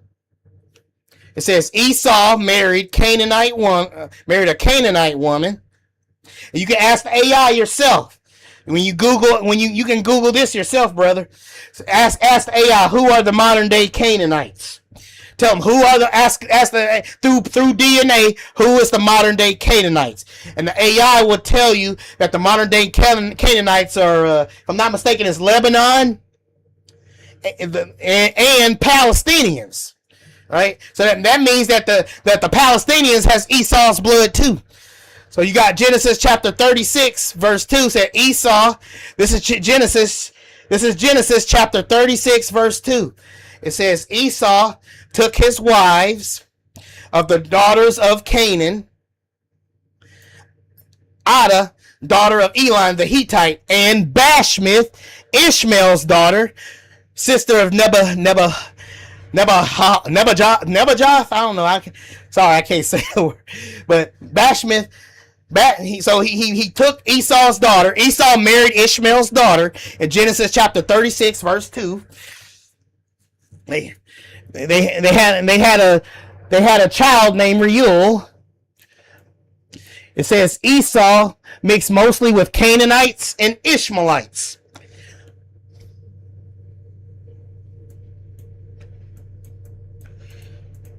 And then it says right here, it said, these are the sons of Esau. This is verse 5. And Alahambah bare Jewish, and Jalam and Korah. These are the sons of Esau, which were born unto him, talking about Abraham, in the land of Canaan. Then it gets interesting right here. This is Genesis chapter 36, verse 6. Yes, exactly. All 12 tribes are black. Yeah, Latinas are Esau. Okay. Thank you. I'm glad you agree that Latinos are Esau. Because remember God said Esau. Remember God said Esau's problem was perpetual hatred and trying to wipe us out. White people talk about wiping us out, but they never gone through with it because they like essaying us and they like using us for free labor because they're lazy. They talk a big game about wiping us out, but they never truly like wiped us out, right? But Argentina has a history of trying to wipe us out. Argentina and Brazil. That's why the racism is so bad in South America. They say Brazil is the most racist country in the world. That's what they say. That Brazil is the most racist country in the world. I believe that's because Esau, because when the Spaniards came over, they carried those three spirits that's on them. They had the spirit of Japheth, that's why their skin is white, because the Greeks and Romans mixed with the indigenous people of the Middle East, with the so-called Middle East. They lightened up Esau, and they lightened up Ishmael. They lighten everybody up in that area. Not everybody. The black Arabs you see are the Arabs that did not mix with the Greeks, right? Meaning that people underestimate God right here. This is what even I have to admit this. God, Yahweh actually protected the seed of Israel in Spain by using the Jesuit tax. Using the Jesuit tax, the Israelites were not allowed to marry like Muslims, and the white people didn't want to mix with them. So Yahweh did a good job of protecting the seed of Israel up in Spain. Okay. So we can see why the Cubans hate us, and the Brazil hates us, and the Latinos hates us. That's because they are Esau. They got Esau's spirit in them. They got three spirits on them because of Esau mixing with Ishmael. Meaning that means they got the sword. That means Argentina and Brazil and the Cubans. That means they got the Esau sword spirit. They got the Ishmael wild donkey spirit, and they got the Japheth white man's jealousy spirit. That's why defeating them is going to be a lot harder. Dare I say it, the Latinos are far more racist than Japheth is. Because I heard of Argentina trying to wipe the so-called black man out in South America because they can't stand us. They tried to wipe us out. They said we know black, and they actually sent for more Spaniards to come into, like 4 million Spaniards to come into to South America so they can whiten up South America more so they can erase Israel there. They can erase the black Israelites there. But that was really a dumb move because by doing that, they brought even more of the Esau and Ishmael spirit by doing that. So it don't matter how white they look, that Esau spirit is always going to be there. That's why the white man, Japheth, will never accept them as a people. They don't even consider them equal.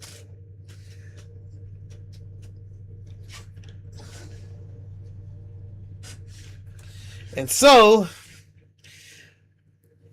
Esau has followed us all the way over here to the Americas.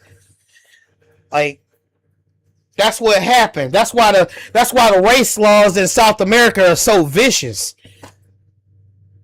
And I noticed something. This is another thing I noticed when I told the AI.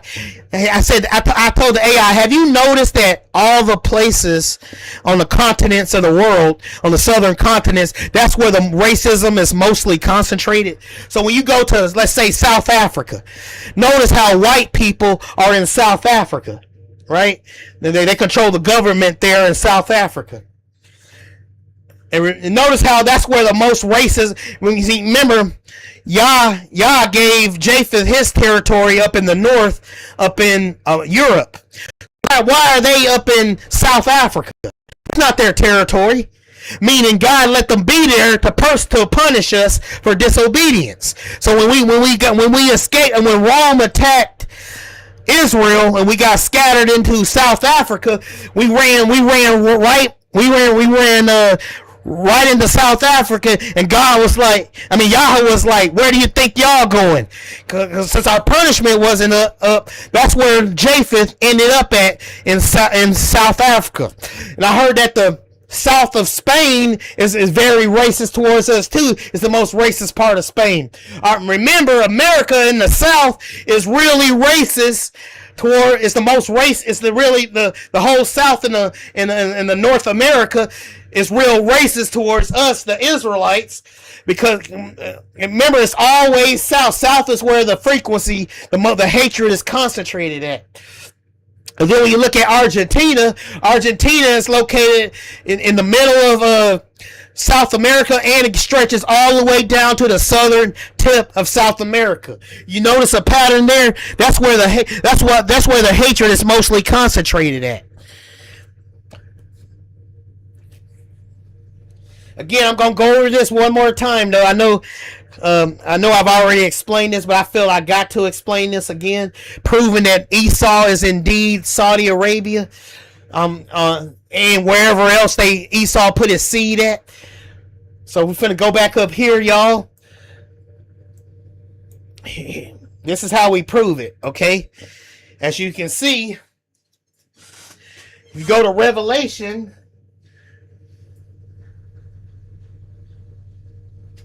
If you go to Revelation chapter 13, verse 18, it mentions that, it's the name of a man.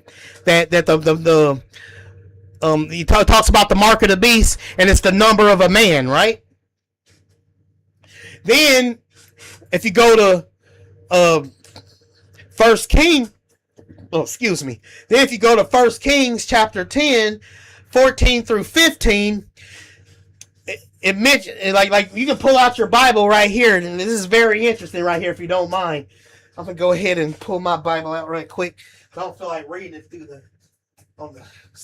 looking for it on my notes here, so I'm just gonna pull out the Bible right here. I'm gonna go to 1 Kings 10, 13 through 15. Are you ready, brother? Get your Bible out, and I'm going to show you something proving that Esau, the beast, the 666 beast kingdom, is indeed Saudi Arabia. Okay? So everybody get your Bibles out. Go to 1 Kings 10, verses 13 through 15. Hold up, let me see it. My bad. Yeah, 1 Kings 10, 14 through 15. Go 1 Kings 10, 14 through 15. Y'all check this out. And it reads, now the weight of gold that came to Solomon in 1 year was 666 talents of gold. Beside that he had of the merchantmen and of traffic and of the spice merchants and all the kings of Arabia and the governors of the country. So you have three things going on here, brother. You have three things going on here, brother. You have the 666 being mentioned. You have King Solomon being mentioned. And you have all the kings of Arabia being mentioned. Up in 1 Kings chapter 10, 14 through 15. Alright, then when you go to 2 Chronicles 9, verses 13 through 14, it says, now the weight of gold that came to Solomon in 1 year was what? 606 talents of gold. Remember, these are two different books. Now the weight of gold that came to Solomon in 1 year was 606 talents of gold, beside that which chapmen and merchants brought, and all the kings of Arabia and governors of the country brought gold and silver to Solomon. So you got three things happening from two different books confirming each other. You have King Solomon being mentioned, you have the 666 being mentioned, and you have the all the kings of Arabia being mentioned. That is a huge clue. I don't believe in coincidences. All the kings of Arabia is mentioned. Remember the foundation here. The foundation is Esau is Saudi Arabia, the true beast kingdom. The Islamic Caliphate is the beast kingdom. Proof, 1 Kings chapter 10, verse 14 through 15. And 2 Chronicles 13 through 14. Answers Revelation chapter 13, 18. The man mentioned is Solomon, okay? And it says, all the kings of Arabia, Greek number 666, kings of Solomon, is the number of the man. It says Sunan. Now, this is where it gets really interesting. Like, this will blow your mind right here. Sit back and get ready, because it's just going to blow you out of your chair here. Great info online. All right. If you look up because it's like when a criminal confesses. Just like when a criminal confesses, okay? It's like from their Muslim hadith, it says Sunan IBN Maj 400066. Look this up, y'all. Look this up, everybody. This is Sunan IBN Maj 4066. And it says, describes a beast. This is the Muslim hadith. Describes a beast coming out of the earth.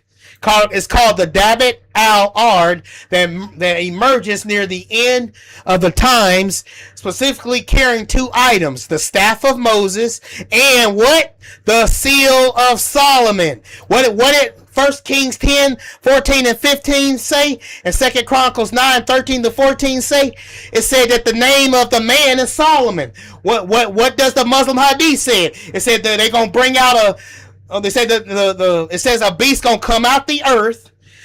It's going to be carrying the staff of Moses. And if your face lights up, that means you're a Muslim. If it don't, that means you're getting your head chopped off. It says this beast going to be carrying the staff of Moses. It said that it's called, and the mark of the beast is also called the what? The seal of Solomon. There are Muslim movies in Iran that talks about this. That talks about a beast of the earth having the seal of Solomon with them. The seal of when the Muslims conquer the earth, they're gonna be putting the seal of Solomon on people. When East Saudi Arabia, all the kings of Arabia conquer the earth, they're gonna be putting the seal of Solomon on people.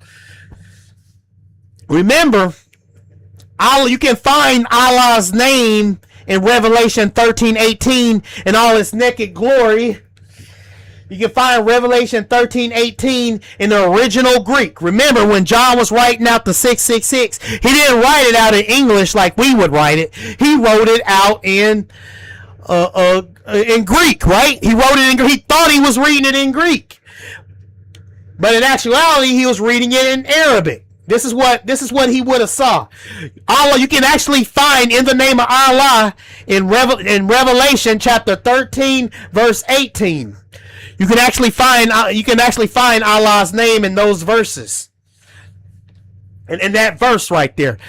See, this is what John would have saw when he was writing out the 666. He thought he was reading it in Greek. So he see the X here, which is 600, right? You see the X right here, which is 600. Then you have the 60 here, which looks like a snake with a scepter, which is 60. Then you have the 6 that has a little sword hook thingy with a little comma under it. I don't know. But anyway, we scroll down, we have seen this mark before. We have seen this mark before. Muslims are wearing this mark now. Muslims are Arab Muslims, Saudi Arabia. That's where you get the E from, because they dropped the E. They thought Satan thought he could hide it from us. But this is what the mark of the beast looks like. You can actually find in the name of Allah in the original Greek in Revelation chapter 13, verse 18. When you type in the Google search engine, in the name of Allah, and then you put the number 666 in right next to it. If you do it in that exact order, the mark of the beast will pull up, showing that in the name of Allah means the 666. You will see it yourself. If you don't believe me, go to Google Images, type in the name of Allah 666. Right next to right after you put in the name of Allah, put the 666 number right next to it, and in the name of Allah will show up in images, and it'll show you what it looks like. This is Blue's Clues preschool level. I was shocked that Yahweh made it this easy. I'm shocked that he made it this easy. This is preschool level easy. So you got in the name of Allah right here. And we have seen this before. Muslims are wearing it right now. They are wearing it now. They are wearing the mark of the beast right now. It's not an RFID chip. It's not the mark of the beast. It's not an RFID chip. They are wearing it right now. They are wearing it right now, y'all. They're wearing it on their foreheads, and they're wearing it on their hands too. I've seen them wear it on their hands before. So if you get caught with in the name of Allah on your body, Yahweh will send you to hell to burn for all eternity. Because that is the mark of the beast. It's called the seal of Solomon. And it's called the mark of the beast also. This is Blue's Clues level easy. I'm still shocked. This is Nick Jr. level easy. I'm shocked that Yah made it so easy. I'm shocked that he made it so easy. They're wearing it right now. In the name of Allah.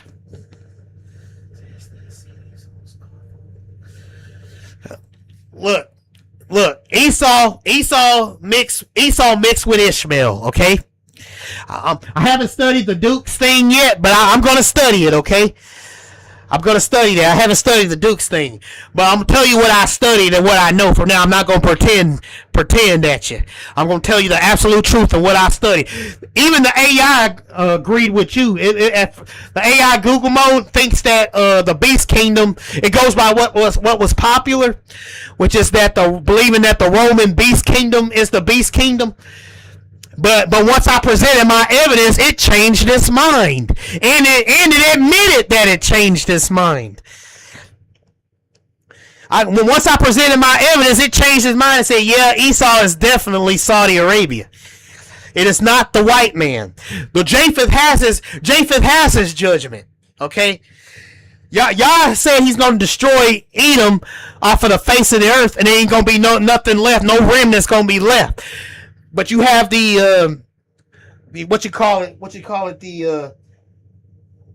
scrolls. What's that scroll called? It was a scroll, the ancient scroll that they recently found. What's the name of those scrolls that they found in the cave? Y'all still gonna be fighting the white man, Japheth. He's gonna be fighting them after the millennial reign. He's still going to be fighting them after the millennial reign. So, but by then, Esau has already been destroyed. Dang, I'm trying to remember, what was the name of that scroll? The Dead Sea Scrolls. Yeah, now I remember. The Dead Sea Scrolls says that during the millennial reign that we gonna still be dealing with the sons of Japheth, and they call them the sons of darkness, the sons of wickedness. That's what Yah says about the sons of Japheth. They're called the sons of darkness, the sons of wickedness. Esau and the white man are not the same. King David, because you get caught up with the Esau should come out red all over.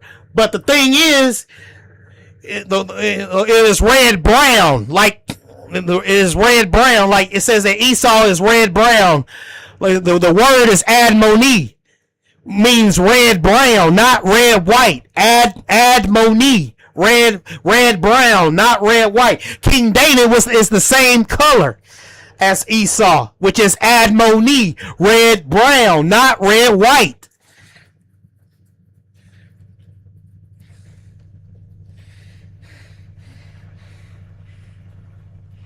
Japheth has his judgment.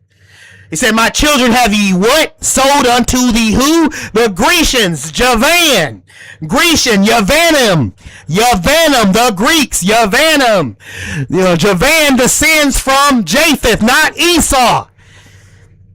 Esau and Rome teamed up, but they're not the same people.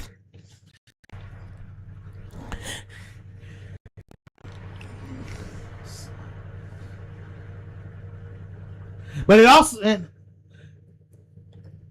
But Amalek is not the it's not the Ashkenazis. They are the Ashkenazis are Japheth.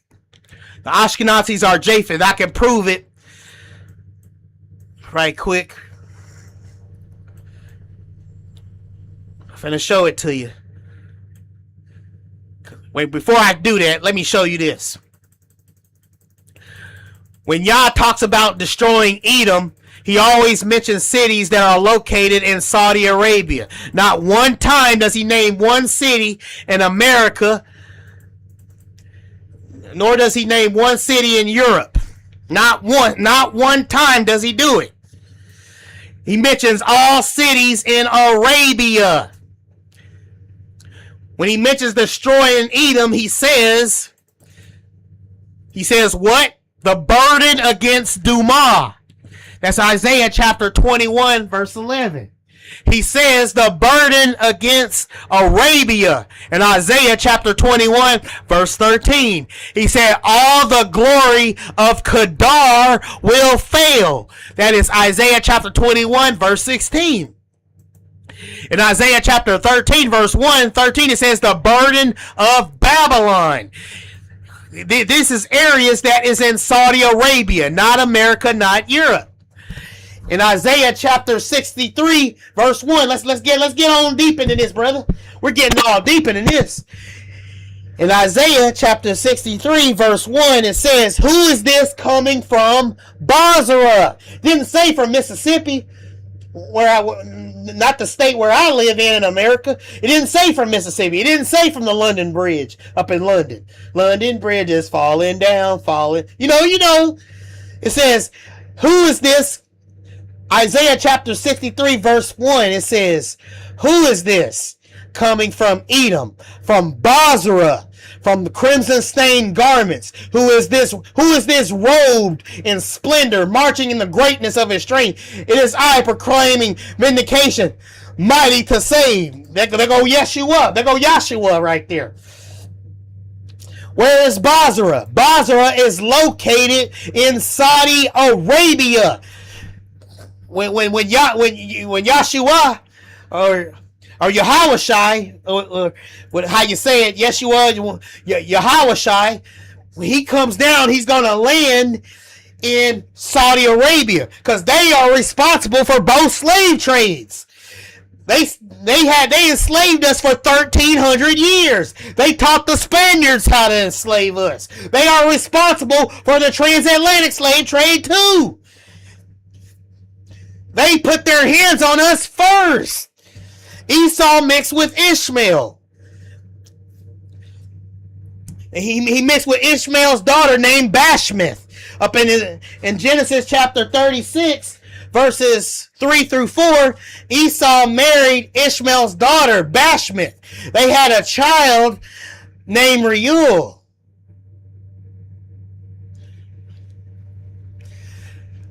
Since they shared the same border, you can ask the AI this. Ask the AI this. It says, by human nature, is it inevitable for people that share the same border to mix with each other? It's going to tell you, sometimes it'll tell you 90 to 100% it's inevitable, meaning that an Ishmaelite man marrying an Edomite woman is also possible, since they shared the same border. And I said, how long did Esau and Ishmael mix before they conquered North Africa? They mixed for 2,000 years. Meaning that Esau and Ishmael's spirit combined. You have the wild donkey spirit and the Ishmaelite you have the Ishmaelite wild donkey spirit and Esau's sword spirit mix. That's those spirits mixed for 2,000 years. Imagine what that must have looked like in the spirit realm of these wicked spirits mixing together. They mixed. That's why Yah calls it the tabernacles. Tabernacles means tents of Esau and who? The Ishmaelites. Because they mixed with each other. That's why Yah says the tents, the tabernacles of Esau and who? The Ishmaelites. The land of Uz. Lamentation chapter 4 verse 21 says, rejoice and be glad, O daughter of Edom, that dwellest in the land of Uz, not America. The land of Uz is located in Saudi Arabia and southern Jordan, if I'm not mistaken, because they overlap with each other. You have Dedan, which is in southern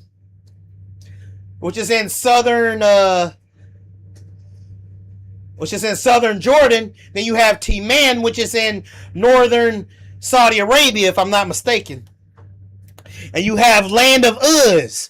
The land of Uz is in the Arabian desert. Remember that the Bible says the beast kingdom is a mixed kingdom. The word mixed means Arab. Arab literally means mixed. The beast kingdom is a mixed kingdom. The word, you can literally put Arab where it says mingled and mixed, and it will mean the same thing.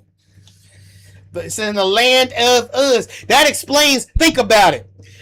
Our slavery in America lasted, 246 years.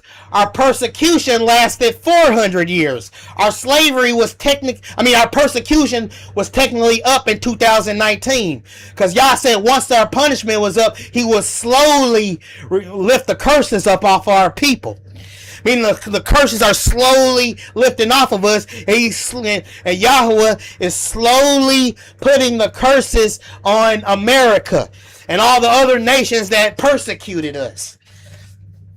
Because if he did it all at once, there's a verse right there. I can't remember what verse it is. If he did it all at once, then the animals would take over the land. Over and over, whenever Yah is talking about destroying Edom, he always mentions cities that are located in Saudi Arabia. Like it says up in Zondervan Bible Dictionary, page 135, it says, all these coupled with the traditions and usage extant among the present Bedouin Arab tribes, led by Esau and Ishmael and their descendants into Arabia. Remember Genesis chapter 36, 3-4. Esau married Ishmael's daughter Bashmith. They had a child named Reuel. They shared the same border. So an Ishmaelite marrying an Edomite wife is also possible. They mixed for what? 2,000 years. Obadiah chapter 1 verse 10. That don't say that they're white men. This is Obadiah chapter 1. Edom is located. Edom is you ask where is Edom? Edom is located geographically southeast. It's located southeast. It's located southeast of Palestine. I'll show you the map. Let me show you the map. But before I show you the map, let me read this. This is Obadiah chapter 1 verse 10. This is how you know that the white man ain't Esau. It says, then, in Obadiah chapter 1 verse 10, then your mighty men, O T-Man, will be terrified, so that everyone in the mountains of Esau will be cut down by the slaughter. T-Man is located in Saudi Arabia. Esau is in Saudi. That's where the main headquarters is in Saudi Arabia. Spain also has Esau's blood too. Now let me show you the map of T-Man and Dedan. Let me show you.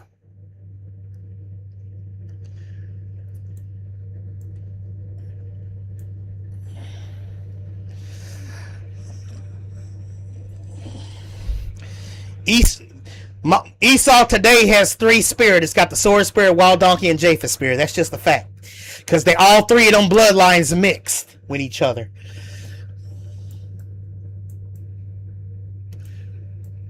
Let me show you the... Here you go. I think I got them mixed up. Dedan is located in southern Jordan, and T-Man is there. Okay, so here goes Saudi Arabia. Remember, Yah said he's going to destroy Edom. He said he's going to destroy T-Man and Dedan. They shall fall by the sword. T-Man and Dedan is located in Saudi Arabia, not America, not Europe. Remember, Yah said the burden is on Arabia. He talked about destroying Kedar and Sair and all that. These are nations that are in Saudi Arabia, not America, not Europe. Remember, Babylon has fallen. It has fallen. It has fallen. The fall was heard in the Red Sea. The reason it was heard in the Red Sea, because the Red Sea is right by Saudi Arabia. In fact, it's touching Saudi Arabia.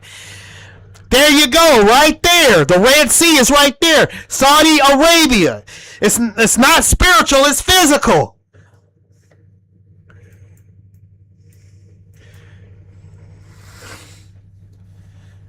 When Ezekiel 36:5 says, therefore, thus saith the Lord Yah, surely in the fire of my jealousy have I spoken against the residue of the heathen.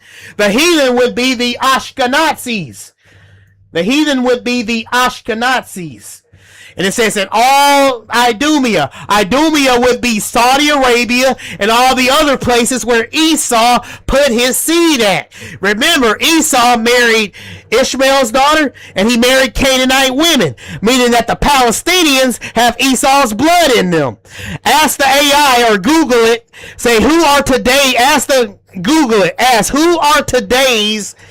Palestinians? Who are today's Palestinians? And it'll tell you that today's Palestinians, it'll say, who are today's Canaanites? And it will tell you today's Canaanites are the Palestinians in Lebanon, meaning they both got Esau's blood, meaning that Palestinians got Esau's blood in them too. Esau is in their original land today. I can prove it to you. Esau is in their original land today. I'll prove it to you. Here go Idumea. Here's Idumea. Right here. Idumea is nowhere near. Idumea is nowhere near Rome. Idumea is located southeast of Palestine. This is Palestine. This is Idumea. That is nowhere near Rome. Idumea and Rome teamed up when they became one kingdom and teamed up. But they're not the same people. Idumea is located over there in Jordan and in northern Saudi Arabia. This is where Idumea is located. This is Idumea right here. Here go Gaza here. There go Palestine, Ashdod, Samir, Judah. There go Idumea right there. Idumea is its geography is literally in Saudi Arabia. And let me prove it right quick. Let me find them verses. I'll prove it to you.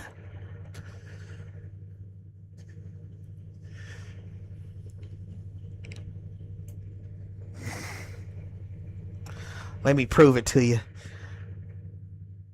Dang, where is it? I think I probably skipped it on accident.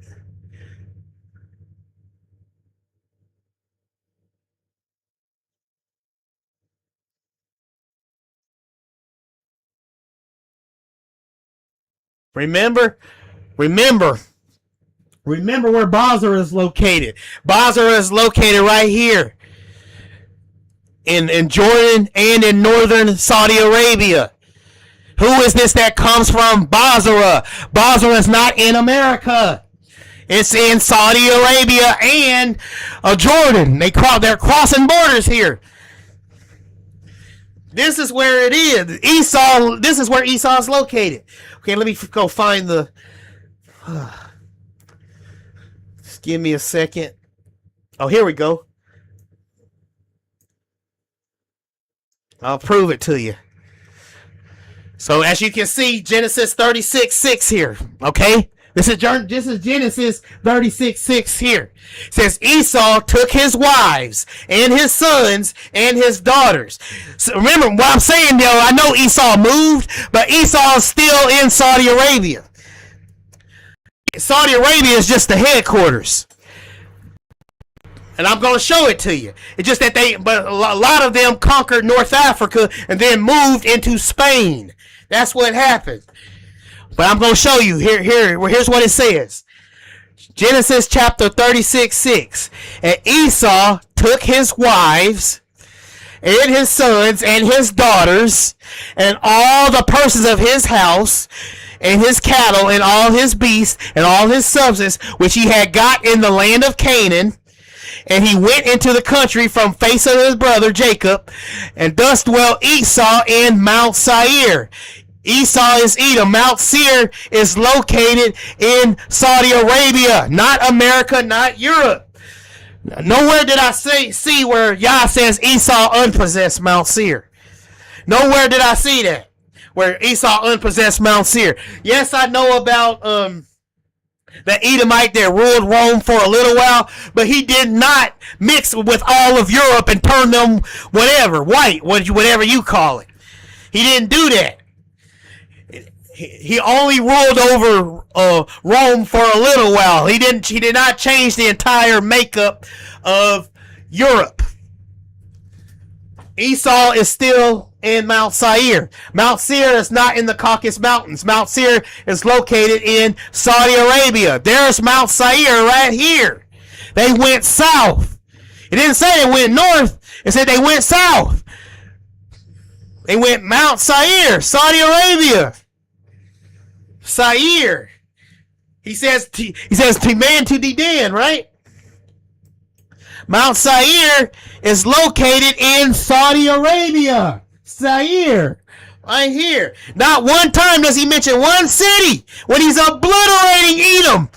Does Yah mention one time when Yah's destroying Edom? Not one time does he mention one city in America and nor Europe. Not one time does he do it. Just because Esau and Rome teamed up doesn't make Rome Edom. We live in America. Just because we live in America doesn't make us white. Just because we live in America. And I can prove it to you. Let me show you right here. I'm finna go to the book of Josephus. I'm finna go to the scholar Josephus that lived in that time that documented all this stuff.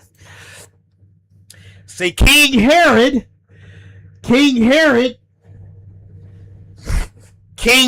was born in Idumea, an area in southern Palestine between the Judean hills and Nabatea. His father, Antipater, was an Edomite, a people that at the time was Jewish in faith, but Arab by ethnicity. Antipater was a man of great influence and wealth who increased both by marrying the daughter of noble from Petra in southwestern Jordan. At that time, the capital of the rising Arab Nabatean kingdom, thus Herod was of Arab origin. Herod was of Arab origin. Although he was practicing Herod was born in Idumea, an area in southern Palestine between the Judean hills and Nabatea. His father, Antipater, was an Edomite, a people. Yeah, so as you can see, that's why the Roman emperor granted King Herod citizenship, not because they were the same people. If he was already a Roman, he wouldn't have to grant him citizenship. But he was an Arab, and he granted him citizenship.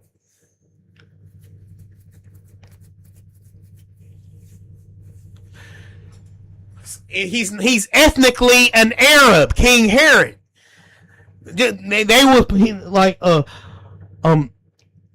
Edom was part of the Roman Empire, but Edom physically is located southeast of Palestine. That's just the truth. The Blue Letter Bible website says Esau equals hairy, eldest son of Isaac and Rebekah, twin brother of Jacob, and sold the birthright of food when he was hungry, and the divine blessing went to Jacob. He is the progenitor of the Arab peoples. So remember, Esau married Ishmael's daughter. They had children. They shared the same border. So an Ishmaelite man also is also inevitable that he married Edomite wife, meaning that they mixed. That is the point that y'all was saying. They mixed. Esau is in the original land today, because it said that he went into Mount Seir. I'll go through it slowly for you. Wait, hold up, that ain't it. I'll go through it slowly. Esau married, this is where it says right here. Esau married a Canaanite woman and had offsprings, Ada, which is our today's Palestinians. Because you ask the AI who are today's Palestinians, it will tell you who are today's Canaanites through DNA, and the AI will tell you that Palestine and Lebanon are today's Canaanites. Their DNA tracks at 90%. Some studies say 60 to 90% and all that, but the point is, the Palestinians have Esau's blood. They have Esau's blood because it said that Esau married Canaanite women, right? Meaning that their offspring would be Esau as well, right? You ask the AI who are today's Canaanites, and it will say the Palestinians and Lebanon DNA tracks back to Canaanites at 90%. It will tell you that. Okay, it's Genesis. Let's start from the beginning, brother. It says Genesis chapter 36, verse 2. Esau took his wives of the daughters of Canaan, Ada, the daughter of Elon the Hittite, and Bashmith, Ishmael's daughter, sister of Nebaioth. And Ada bare to Esau Eliphaz, like you said in your comments. He gave her Eliphaz, the Canaanites, which are today's Palestinians, right? Because it says the Canaanites track back at 90%. It says, and Alabama, well, forget that. I'm going to skip her, because I can't even read that name. Okay. It says right here, which was born unto him,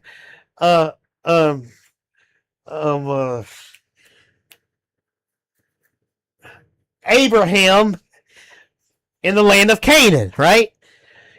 This is Genesis 36. This is the clue here, bro. It's being straightforward with you. Esau took his wives and his sons and his daughters and all his persons of his house. I'm pretty sure all them people stayed in that area, even when that one time that Edomite ruled over Rome. I'm sure all these people didn't just go with him to Rome. I'm sure of it. They're still there. You can travel. You can be in two places at once. Like when it comes to your family, you and your family. If I go to New York, but my family is here in Mississippi, but does that still mean that that the Israelites aren't in New York neither. No, they're just in two different places. Esau is still in Saudi Arabia. So we read Genesis 36:6. And Esau took his wives and his sons and his daughters and all the persons of his house and his cattle and all his beasts. Remember that Esau and Ishmael mixed for 2,000 years. And vice versa. Ishmael, I'm pretty sure, is more than likely that Ishmaelite man married a Edomite wife too, because they share the same border.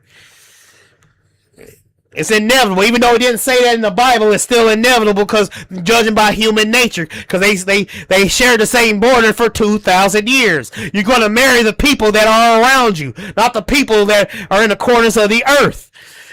As Genesis 36 says, and Esau took his wives and his sons and his daughters and all the persons of his house and his cattle and all his beasts and all his substance which he had got in the land of Canaan, and went into the country, and from the face of his brother Jacob. Thus dwelt Esau in Mount Seir. Mount Seir is in Saudi Arabia, not America, not Europe. Mount Seir is located in Saudi Arabia, not America. Right here. This is where it's located.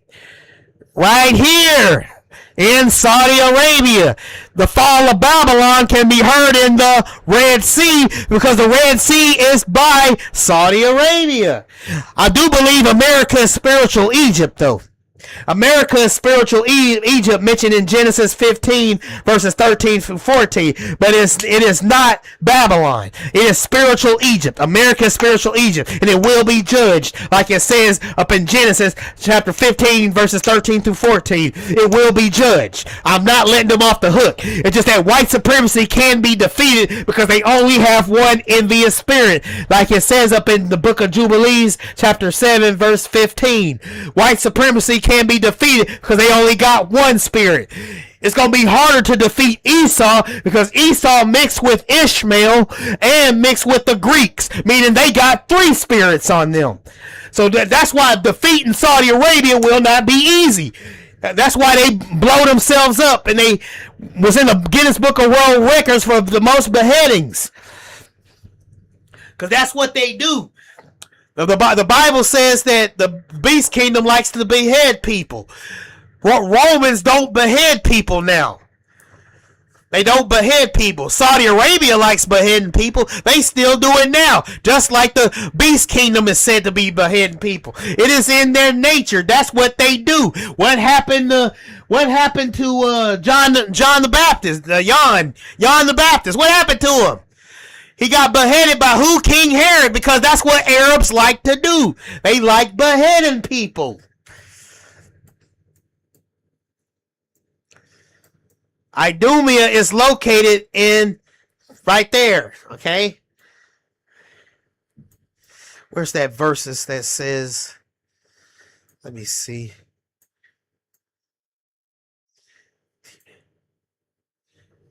Gotta find it where it says T-Man and D-Dan. Hold up, I think I didn't have that notes here. I'm finna look it up right quick.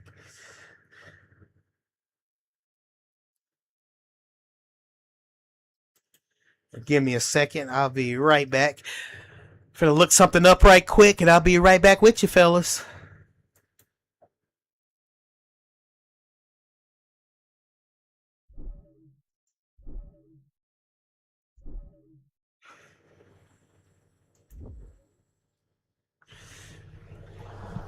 If you look this up right quick, cause I forgot to put this in my notes right here. Google.com.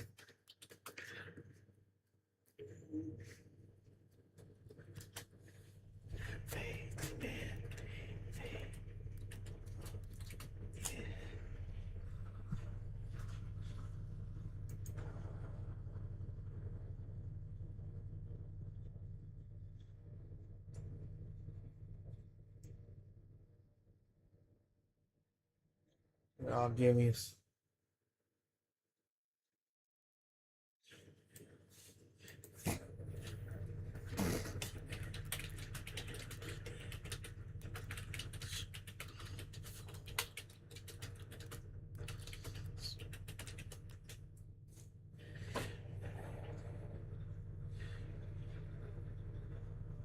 Let me just get this. I gotta get this because this is very important right here.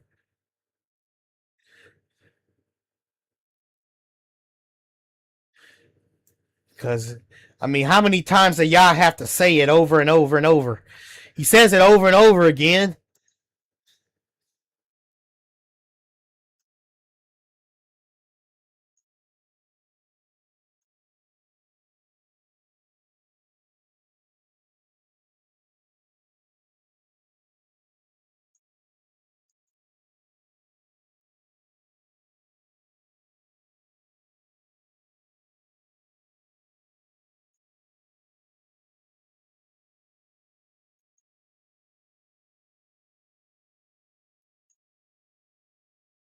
All right.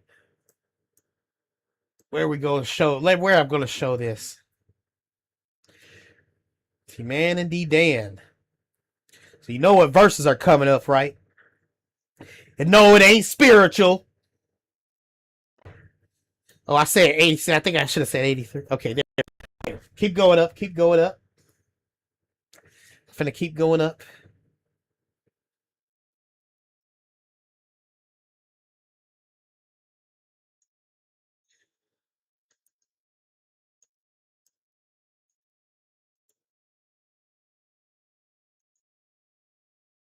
All right. All right, we all got basic reading comprehension around here, right? Everybody got basic reading comprehension, right? Comprehension, right?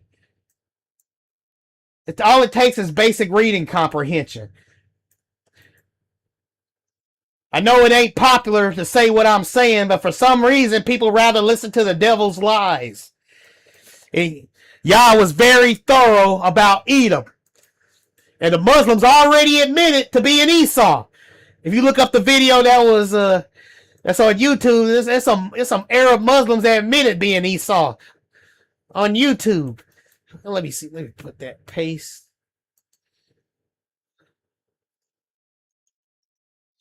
So y'all can see how I be doing my notes right here.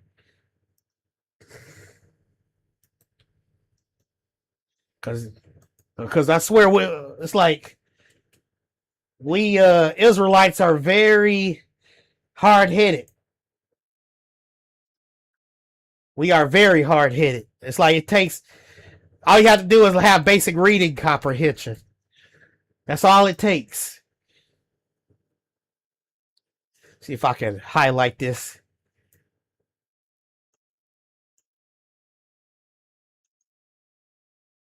Red. Oops.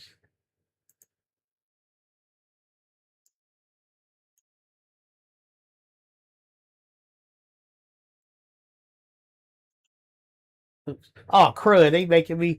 I have to pay for that. Never mind. I tried to highlight the words, but okay. Dang, everybody want a nickel and dime you. Oh, my goodness. Let me see. Bold. Bold. Okay. Let us zoom in on this. Where's that zoom button? Apparently, people don't know how to read. It's the King James Version. Well, we're going to save this.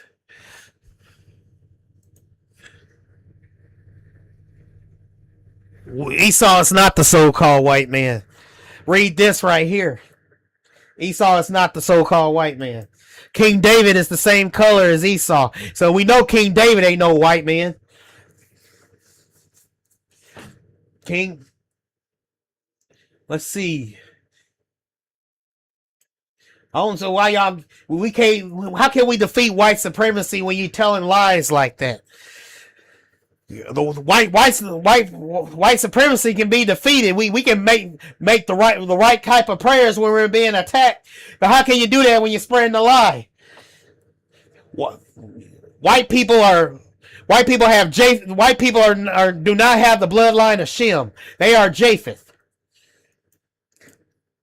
Okay, I don't see the zoom button. Zoom. I don't think I see the zoom button. But anyway, right here, you go to Ezekiel 25, 13, 15. It is self-evident that Esau is Saudi Arabia. Saudi Arabia. It's Shit. Oops, Bobby.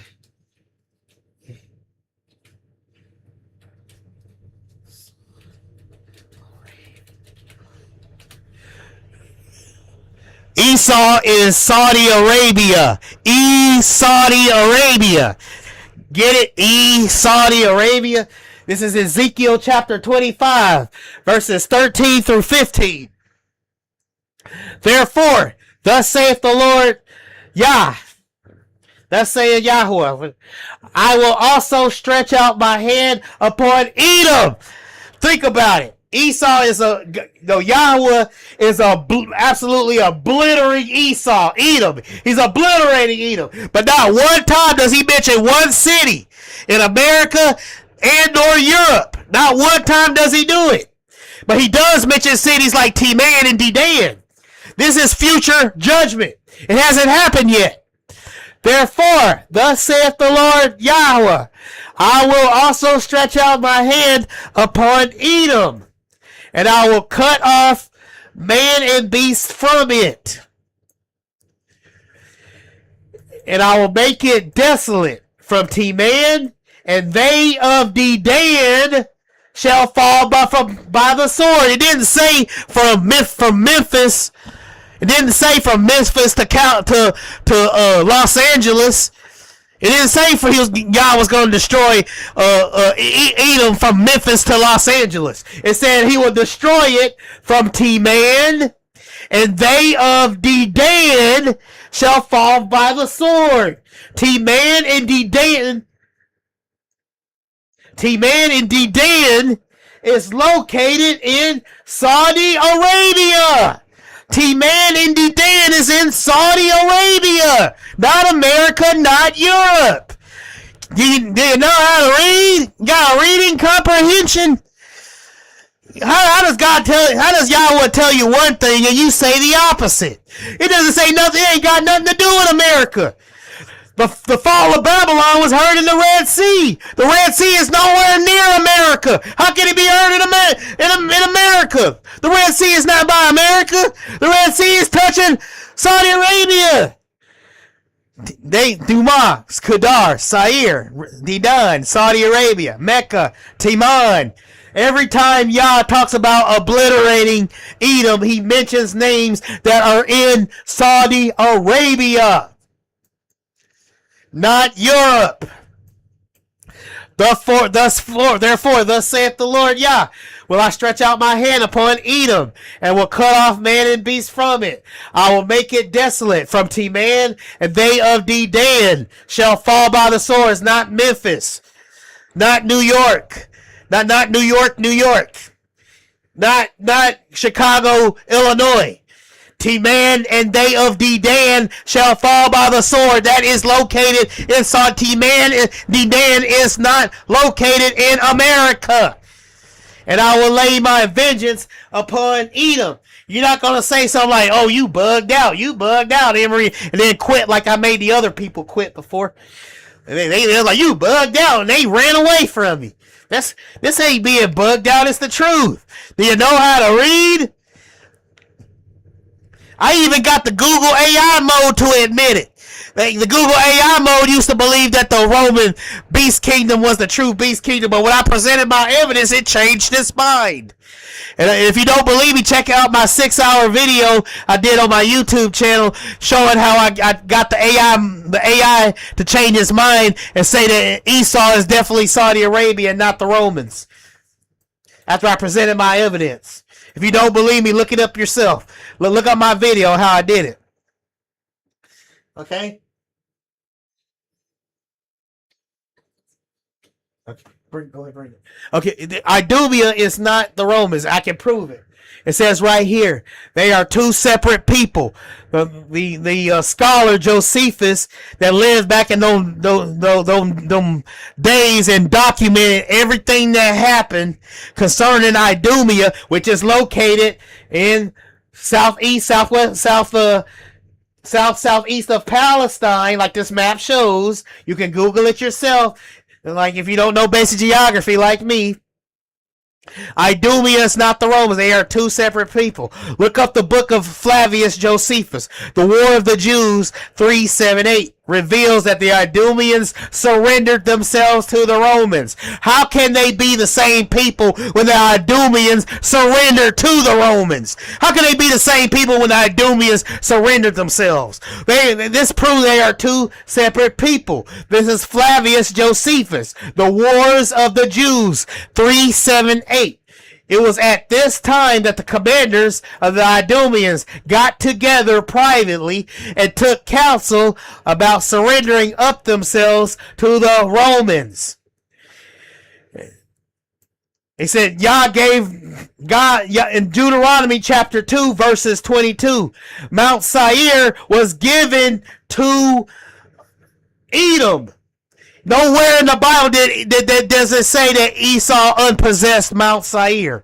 Nowhere in the Bible did it say that Edom unpossessed Mount Seir. Saudi Arabia is the headquarters of Esau. Teman and Dedan are located in Saudi Arabia, not America, not Europe.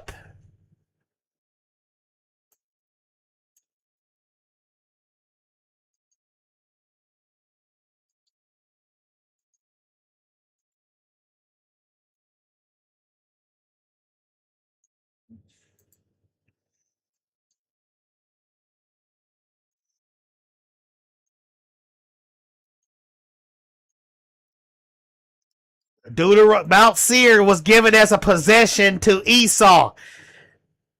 Nowhere that Yah say it was that they unpossessed Mount Seir. Nowhere.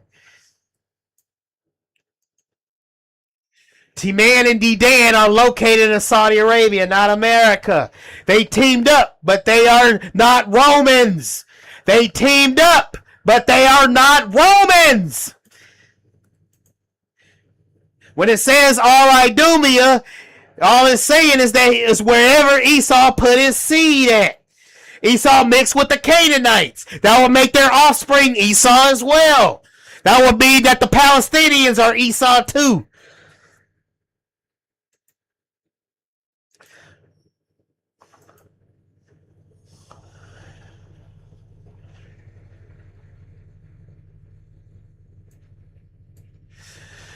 In First Maccabees, we're gonna get into this.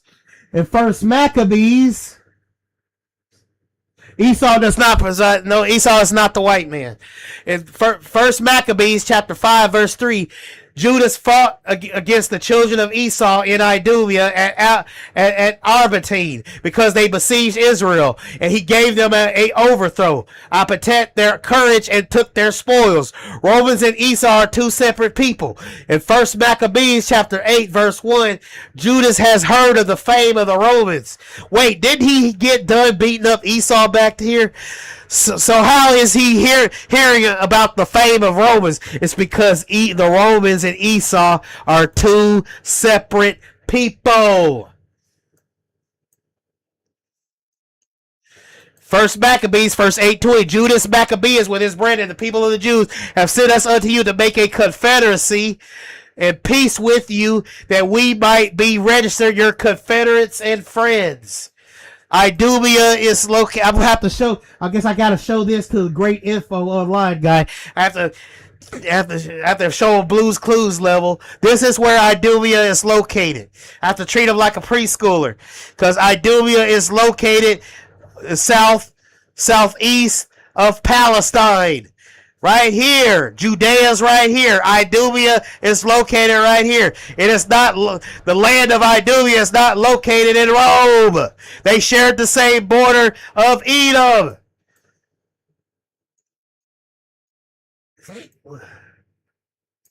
I think, let me see something.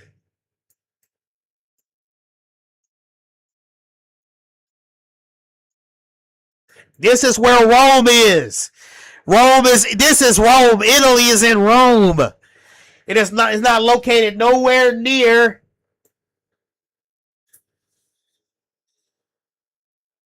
Italy is nowhere near Edom. It's just not.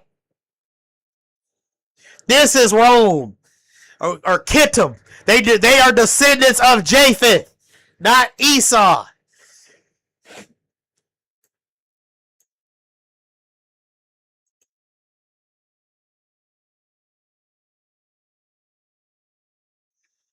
Oh, give me 1 sec. Because it's hard. People just don't have basic reading comprehension. They just don't.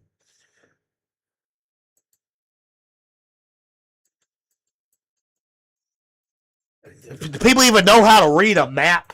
Does anybody even know how to read a map? You wish the so-called white man was Esau was Shemites. The white people are not Shemitic. They are sons of Japheth, just like Gog and Magog. They descend from Japheth. Okay, where is it at? Sure.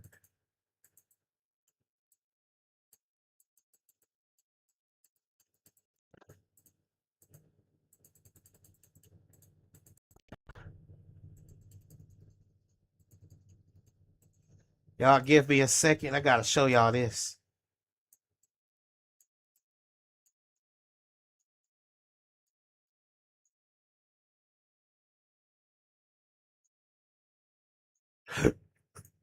Excuse me. Let's see. Where is it?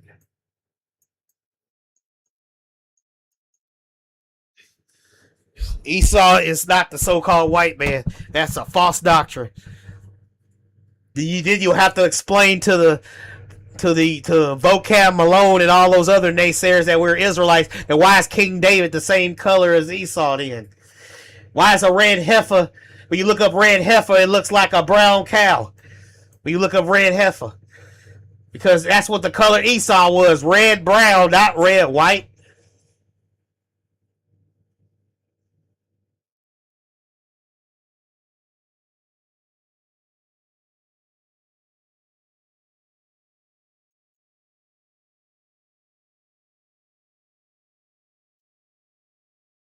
Where did I put that picture at?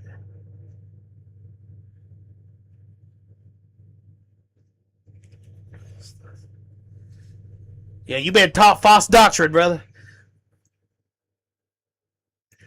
That's why I declare war on all the Israelites on the street. I'm coming for you. No mercy. I declare war. I can declare spiritual war on the Israelites that be on the street lying to people, saying Esau the white man. I declare spiritual war on you because you're hindering us to properly defeat white supremacy. The way you're doing it, you won't defeat white supremacy. See, how do you let how do you give your heritage away to Latinos and Hispanics and Guatemalans when they're Esau themselves? They're going to Esau and Edomites right there. They direct descendants of Spaniards. How are they Esau? All 12 tribes are the so-called Negro. You just want to do that so you can sleep with their women. Y'all just want to do that so y'all can sleep with their women. Admit it. Admit it. That's why you give our heritage away to them. Because you want to sleep with their light-skinned women. Admit it.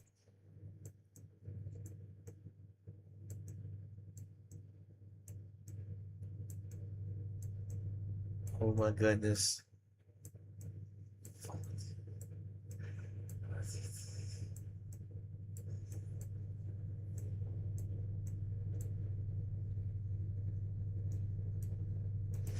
So first, let me show you this map right quick.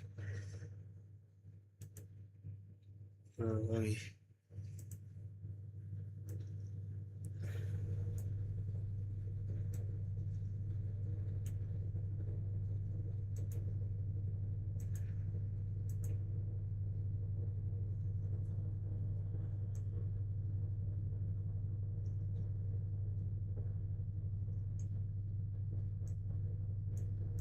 You see here? This what happened. Esau and Ishmael mixed together up here. Up in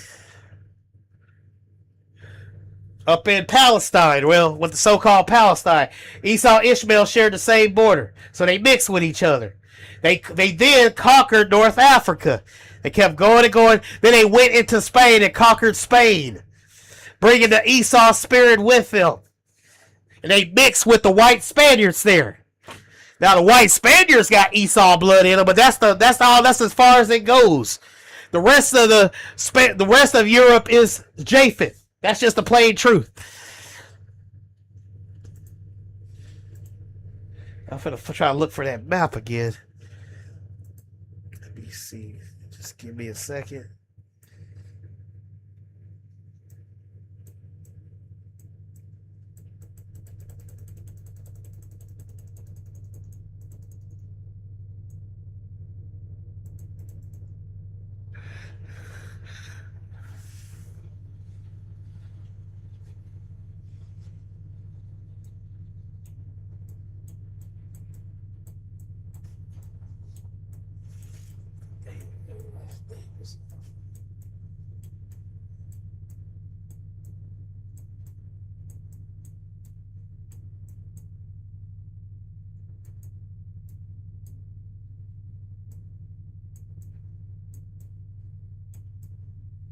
Hey, where is it?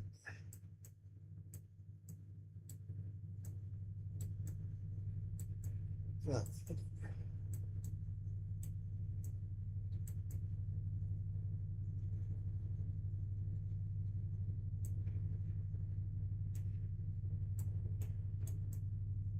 y'all give me a sec, because I got to show this map right quick. Y'all give me a sec. Oh, hold up. Here we go. There we go. Found the map. Okay. Gonna put this map on here. Should have put this in my notes in the first place. Because, you know, some people have to have a visual alerted thing because they can't read. So.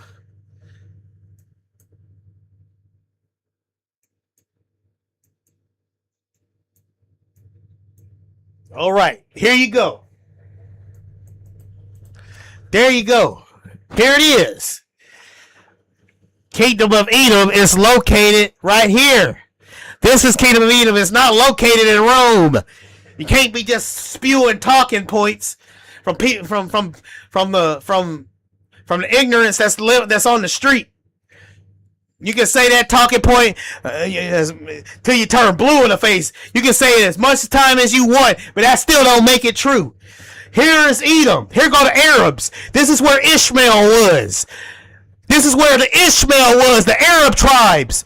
This is where Ishmael was. Here go Kingdom of Edom. They shared a border. Here's the border. There you go. The border. That's where Kingdom of Edom is. It's located southeast of Judah. Here it is. There you go. This is Kingdom of Edom. It's not located up in Italy, up in Rome. This is where it's located at. There go the, as you can see, this is the border of it. Ishmael, which is the Arab tribes, and Edom shared a border. They mix. Both Esau and Ishmael are black. Both of them were black. Blackity black, black, black, black. Both of them were black. White skin cannot handle the heat of the Middle East. Their skin would get destroyed. They belong up in cold country. Japheth's up in cold country.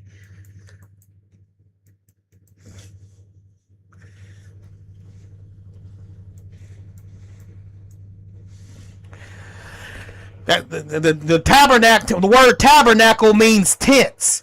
They live under the same tents. That's why they call it Esau and who? The Ishmaelites. It doesn't say Esau and Greeks. It doesn't say Esau and Kittim. It don't say Esau and what you call it? Esau and Gomer. It doesn't say Esau and the Gog and Magog. It says the tents, the tabernacles. Tabernacles means tents. That because they live under the same tent. Psalm 83:6. Esau and the Ishmaelites.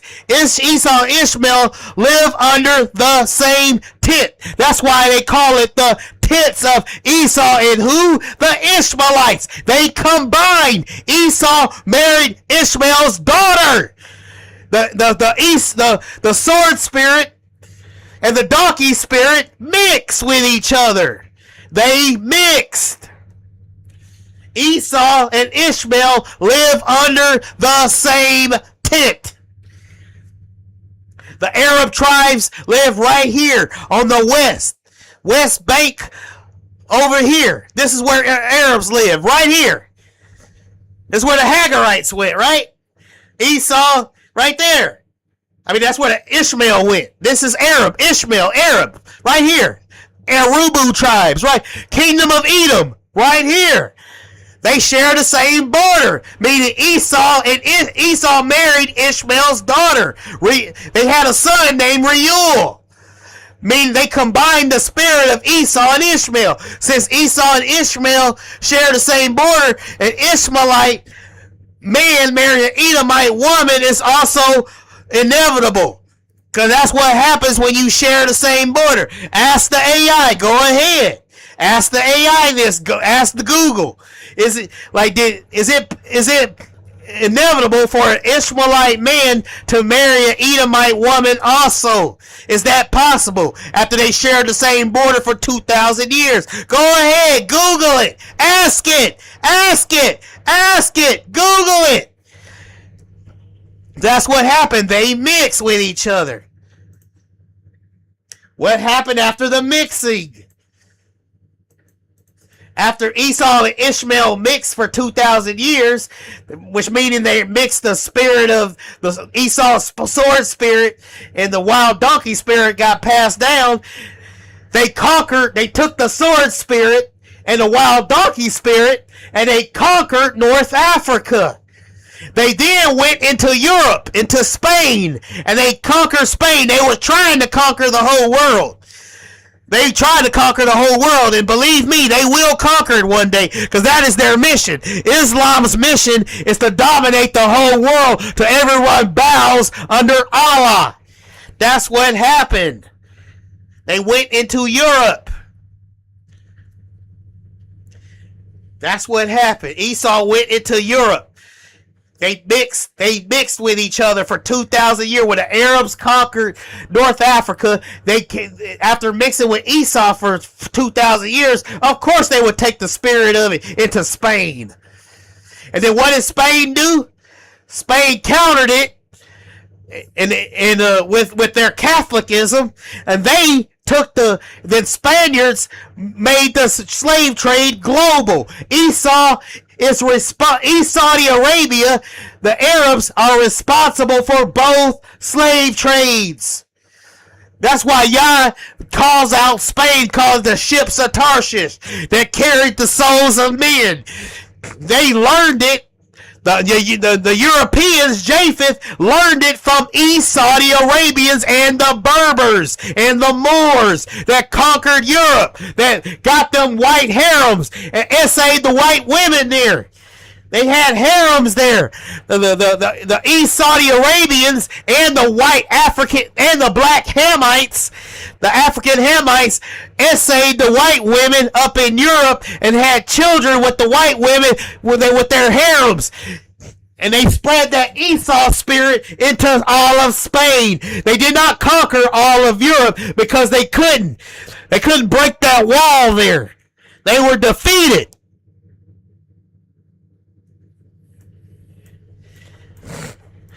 This is where the kingdom of Edom is. This is a map of it. Right here. Over there. That's where it's located. Okay? Like I said, I'm going to go over it again. Like it says, I had a good friend of mine. His name is Dr. Pizza. Shout outs to Dr. Pizza.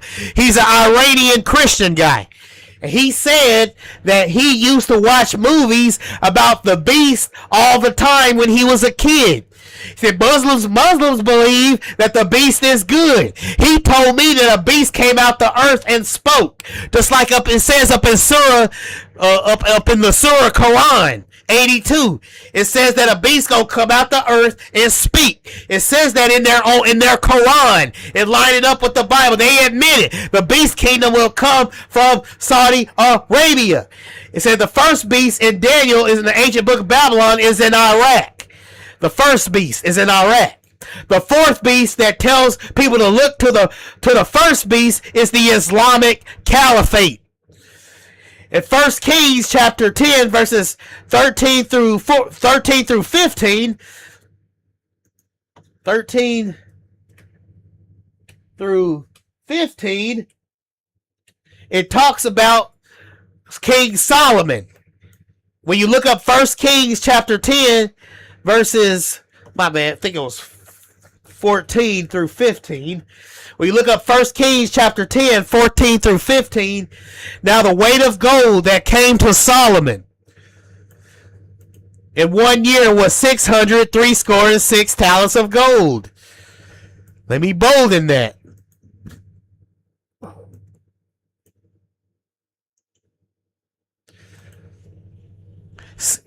It says you have three things that are happening. You have three things that are happening there, great info. In First Kings chapter 10, verses 14 through 15, you have three things happening in this verse right here. You have King Solomon's name being mentioned. You have the 666 mentioned, and most importantly, you have all the kings of Arabia being mentioned. When you mention you have three things being mentioned. That's a huge clue. You have King Solomon, the 666, and all the kings of Arabia being mentioned. That's how you know for a fact that the beast kingdom will come from them. And then when you look up 2 Corinthians chapter 9 verses 13 through 14, it says the same thing. These are from two different books, and they all say the same thing. Think about it. You got King Solomon being mentioned, the 666 being mentioned, and all the kings of Arabia being mentioned in two different books. They're mentioned. They are being mentioned. Those three things are being mentioned. That is a huge clue. This is what the AI told me. I copied and pasted what the AI told me. Right here. It's one right here. Here's the evidence of the seal in Islamic tradition. According to Islamic eschatology, specifically the Sunan Ibn Maj 4066. Let me bold in that. Look this up. Look this up right here. It says Sunan Ibn Maj 4066. They admit it from their own Muslim hadith. They admitted it from their own Muslim hadith. No such things as mix. Esau and Ishmael did mix. The word Arab means mixed people. The word mingled means mixed, dude. There is a thing called mixed. The word Arab means mixed. The word some verses say a mingled people. The word mingled means mixed. It's a mixed people. The word mix and mingle means mixed. The Bible says the beast kingdom is a mixed people. The word Arab translate as to mixed people. If you look at the Arabs, they are mixed. Because Abraham married an Ishmaelite named Hagar. No, not Ishmaelite, I mean a Hamite. Abraham married a Hamite named Hagar. They had a child named Ishmael. The word Arab means mixed. It says it's a mixed people. They are mixed. Esau and Jacob were both black. That's before the white Greek Japheth, Javan, and the Kittim. Javan and Kittim are white people. They do not descend from Esau. They come from Japheth. They're on the bloodline of Japheth. Kittim is Rome. Javan is Greece. They both came in there and mixed with the original black population of Esau and Ishmael. Esau and Jacob too. Esau and Jacob were both black, just like King David is black. King David is the same color as Esau and the red heifer. Look up a red heifer. The red heifer looks like it's reddish brown, admoni. Red brown, admoni in Hebrew. Not red white. The white man is not Esau. He isn't. Esau was black like me. They were twins. Esau, like Josephus says, the book of Josephus, from the scholar Josephus, says the only thing that was different between Esau and Jacob, Esau was hairy, and Jacob was not. That is the only difference. Other than that, they were twins. Okay? All right. The evidence of the seal of the Islamic tradition. And if you look up Sunan IBN Maj 4066, this is from the Muslim Hadith. It says a beast will come out the earth. It is called Dabet al-Ard. That's the name of the beast that's going to come out of the earth. That's what this says in their Muslim hadith. The beast will be carrying a staff of Moses, according to the Muslim hadith. It's going to use the staff of Moses to brighten the faces of believers. If your face brightens up, that means you're a Muslim. If it don't brighten up, that means you're going to get your head chopped off. Because that's what Esau and the Arabians believe in. It says the seal is called, and the beast going to also bring the seal of Solomon.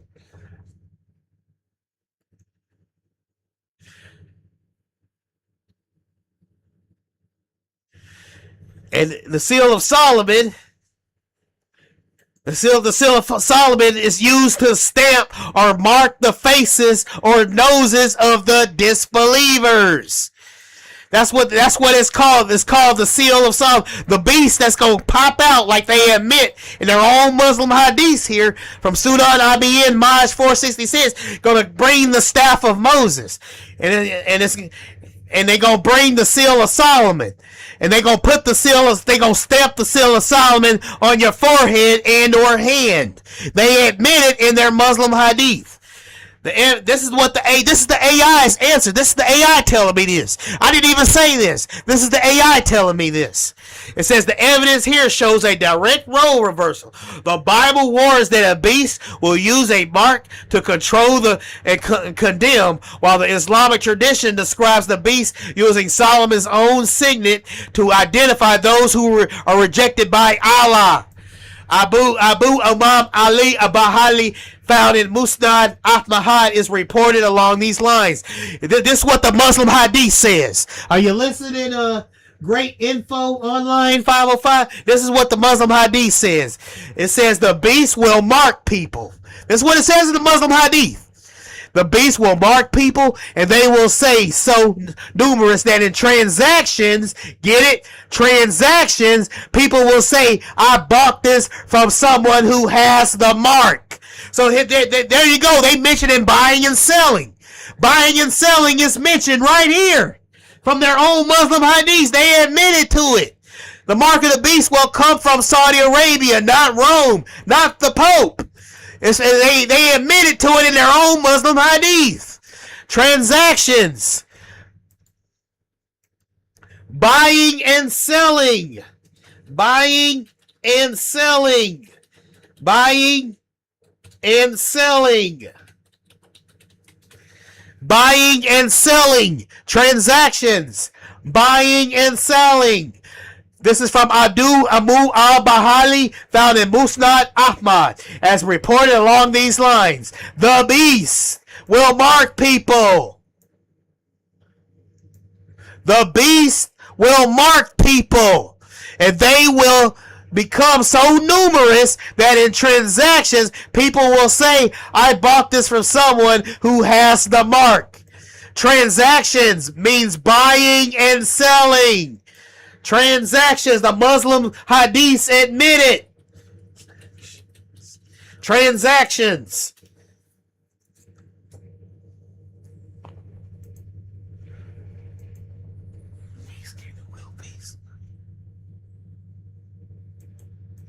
The 666 connection.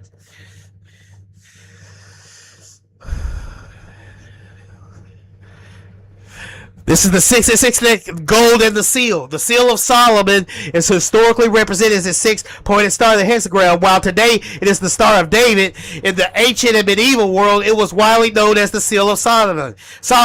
Geometric evidence. A six-pointed star contains six points. Yeah, 666. Yeah, well, but the economic link in 1 Kings chapter 10 verse 14, the 66 talents of gold represented Solomon's shift from spiritual wisdom to material earthly glory. By using the seal of Solomon to mark people, by using the seal of Solomon to mark people, by using the seal of Solomon to mark people, the beast is effectively stamping them. The beast is effectively stamping them with the symbol of Solomon's ultimate apostasy and greed. The prophetic mirror. If you judge by the evidence of the text, a pattern emerges. The Bible, 95 AD, predicts a beast from the earth will come and force a 666 related 666 mark related to a man Solomon's gold count. Islamic tradition predicts a beast from the earth will come and use the seal of Solomon to mark the faces of people. 3. The evidence of the name. Revelation chapter 13 verse 17 says the mark is either the name of the beast or the number of his name. Which is, whether you call it the seal of Solomon or the mark of the beast or in the name of Allah, it's still all the same thing. You see, this is what it looks like.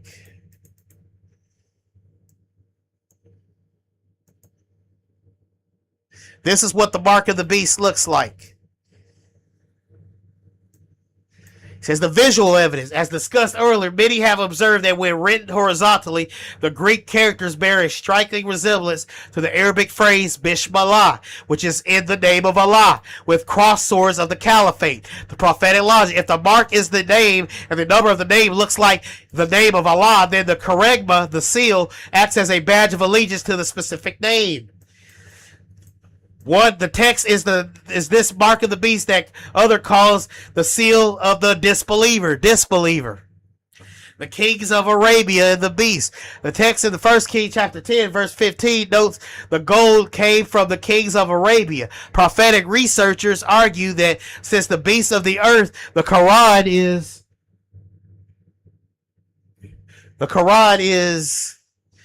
said to emerge from Mecca, specifically from Mount Safa, the geographic origin of the gold Arabia and the geographic origin of beast mark system are identical. Okay? It says Daniel first. In Daniel, the beast is Iraq. The first beast is Iraq. I don't know why I put Saudi Arabia. Should be Iraq. But the first beast in Daniel, the lion with eagle wings, is the kingdom. The first beast kingdom was in Iraq. And their symbol was a lion with wings. In Daniel chapter 7 verse 4, the first beast is a lion with eagle wings. The evidence. Archaeological excavations of ancient Babylon, Iraq, like right what it says right here, Iraq, revealed the lion of Babylon as the primary national symbol. The prophetic meaning. This presents Babylonian Empire under Nebuchadnezzar. It matches the head of gold from Daniel's earlier vision. The seven-headed beast system. In Revelation chapter 13, 1 through 2, the beast that arises from the sea is a composite creature, part leopard, part bear, part lion. A lion mouth. John notes that the beast has the mouth of a lion. This beast is the final Antichrist system, speaks for Babylon. It carries the voice, the laws, and the pride of the original Babylonian system. The seven heads. It's not the seven heads of Europe. It's the seven heads. This is what the seven heads is. This is what the beast kingdom used to be. Okay. The biblical scholars often identify the heads as identical sequence empires: Egypt, Syria, Babylon, first king, the Medo-Persian, all that, blah, blah, blah. The Islamic Caliphate, the beast, and was not the fight. Okay, this is what happened. Okay. The first one was Egypt. The second was Assyria. Then came Babylon. Babylon is the first one. Then we got Medo-Persia. Then we got Greece. Then we got Rome. Then we got the Islamic Caliphate. It says, the beast that was and is and not yet is. 5 have fallen. Egypt has fallen. Assyria has fallen. Babylon, Medo-Persia, and Greece. The one that is was Rome, because that's when the prophecy was made. He was in Rome when the prophecy was made. That's when John wrote it out. That's the one that is. Now, with Daniel 7, the fourth beast in Daniel's vision is typically identified as the empire that followeth Greece. The traditional view. Historical evidence identified the fourth beast as Roman Empire. It was Rome that crushed the Greeks, right? The divergent view. Some scholars argue the fourth beast represents the Islamic Empire. So the fourth beast would be the Islamic Empire, because it devoured the whole earth in the Middle East more thoroughly than Rome did. The Islamic Empire devoured the Middle East thoroughly more than Rome did, particularly the territories of Babylon and Persia and Greece. The Revelation 17th evidence. The 7 heads, 7 and 8 heads. The most compelling evidence for the Islamic Caliphate comes from the 7 kings prophecy in Revelation chapter 17, verse 10 through 11. 5 have fallen. Egypt has fallen. Assyria has fallen. Babylon has fallen. Medo-Persia has fallen. And Greece has fallen. The one that is Rome, because that's when John wrote it. The 7th is not yet come. The truth is, the 7th is not yet come. It is the Islamic Caliphate, specifically the Empire, succeeded Rome in the Middle East and held Jerusalem for centuries. The eighth beast, Revelation says the 8th is of the 7th. The Revelation says the 8th is of the 7th. Suggests that a revived caliphate, because the mortal wound was healed, which is the Islamic Caliphate coming back in power, because the Islamic Caliphate fell back in 1932, I think it was, where it failed. But it's coming back. That deadly wound is healed. If the Islamic Caliphate is the 7th and 8th head, it is effectively the final form of the fourth beast, the feet of iron and clay. In Daniel chapter 2, the fourth kingdom of iron ends in feet of the iron mixed with clay. So you got the mix with clay. The beast kingdom is a mixed clay kingdom. The word Arab means mix. It's an Arab kingdom. It's a mixed kingdom. The word Arab means mix. The evidence suggests that this represents a divided but strong system matching the diverse but unified nature of the Islamic world today. The little horde. The little horde arises from the final system, subduing the 3 kings and changing times and laws. The evidence of the Islamic calendar and Sharia law provides a literal fulfillment of the change that the Roman system did not achieve. The Ottoman Empire lasted from 1517 to 1917. The global caliphate is of the 7th, is of the 8th. The Arabian 666 kingdom, the AI told me that. This is the AI speaking. So you can't argue with the heartless AI, because it ain't going by opinion, it's going by what is true. The vast amount estimated that approximately 25,000 to 50,000 tons of gold was given to King Solomon by the Arabs, proving that the beast kingdom will come from Esau, Saudi Arabia. It's even in the name, Saudi Arabia.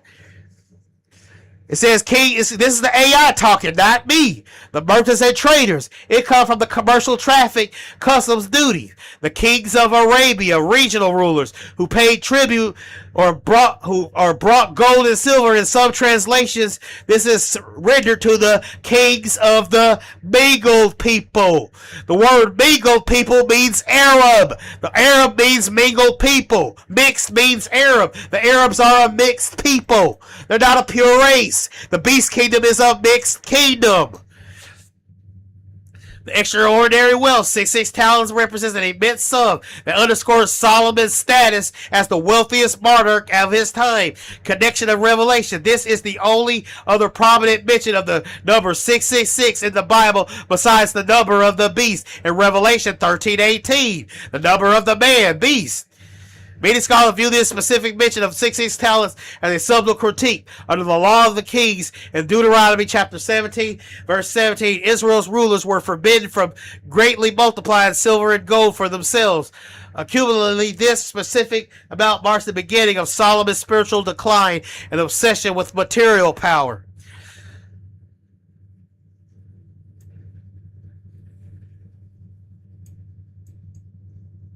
That's why it says the tabernacles, the tents of Edom and the Ishmaelites, because Esau married Ishmael's daughter. All these, you can ask the AI right now. Ask the AI right now.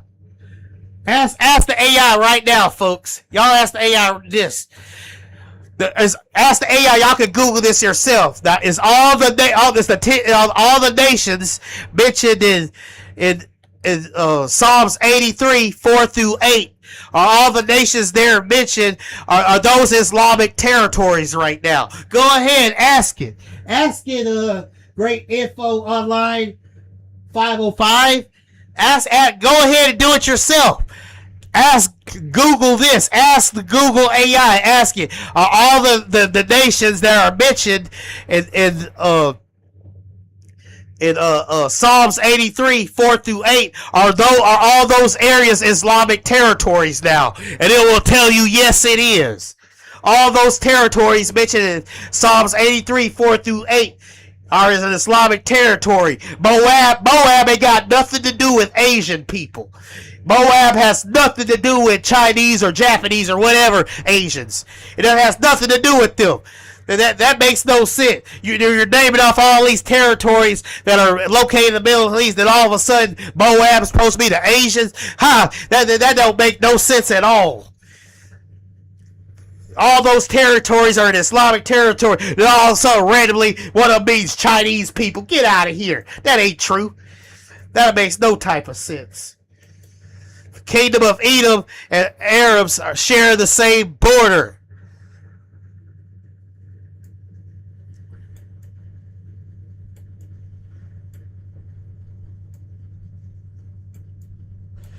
Okay, I think I'm going to stop right here. I might do a Bible study tomorrow. It depends. But I might do it tomorrow. But I want to follow up on this. If it don't happen tomorrow, I'll do it Friday. But I've proven without a doubt, with all the evidence, that Esau is Saudi Arabia. We have a non-believer up in here that just keeps giving me talking points that Esau the white man, but with no evidence to back it up. Even though I proved over and over and over and over again that Esau is Saudi Arabia. But maybe I'll pick up tomorrow. I'm going to go ahead and end the stream. Thank you guys for watching. Remember to live every day in victory. Of course, through the victory music, victory fanfare. Till next time, dudes and dudettes, and we are out.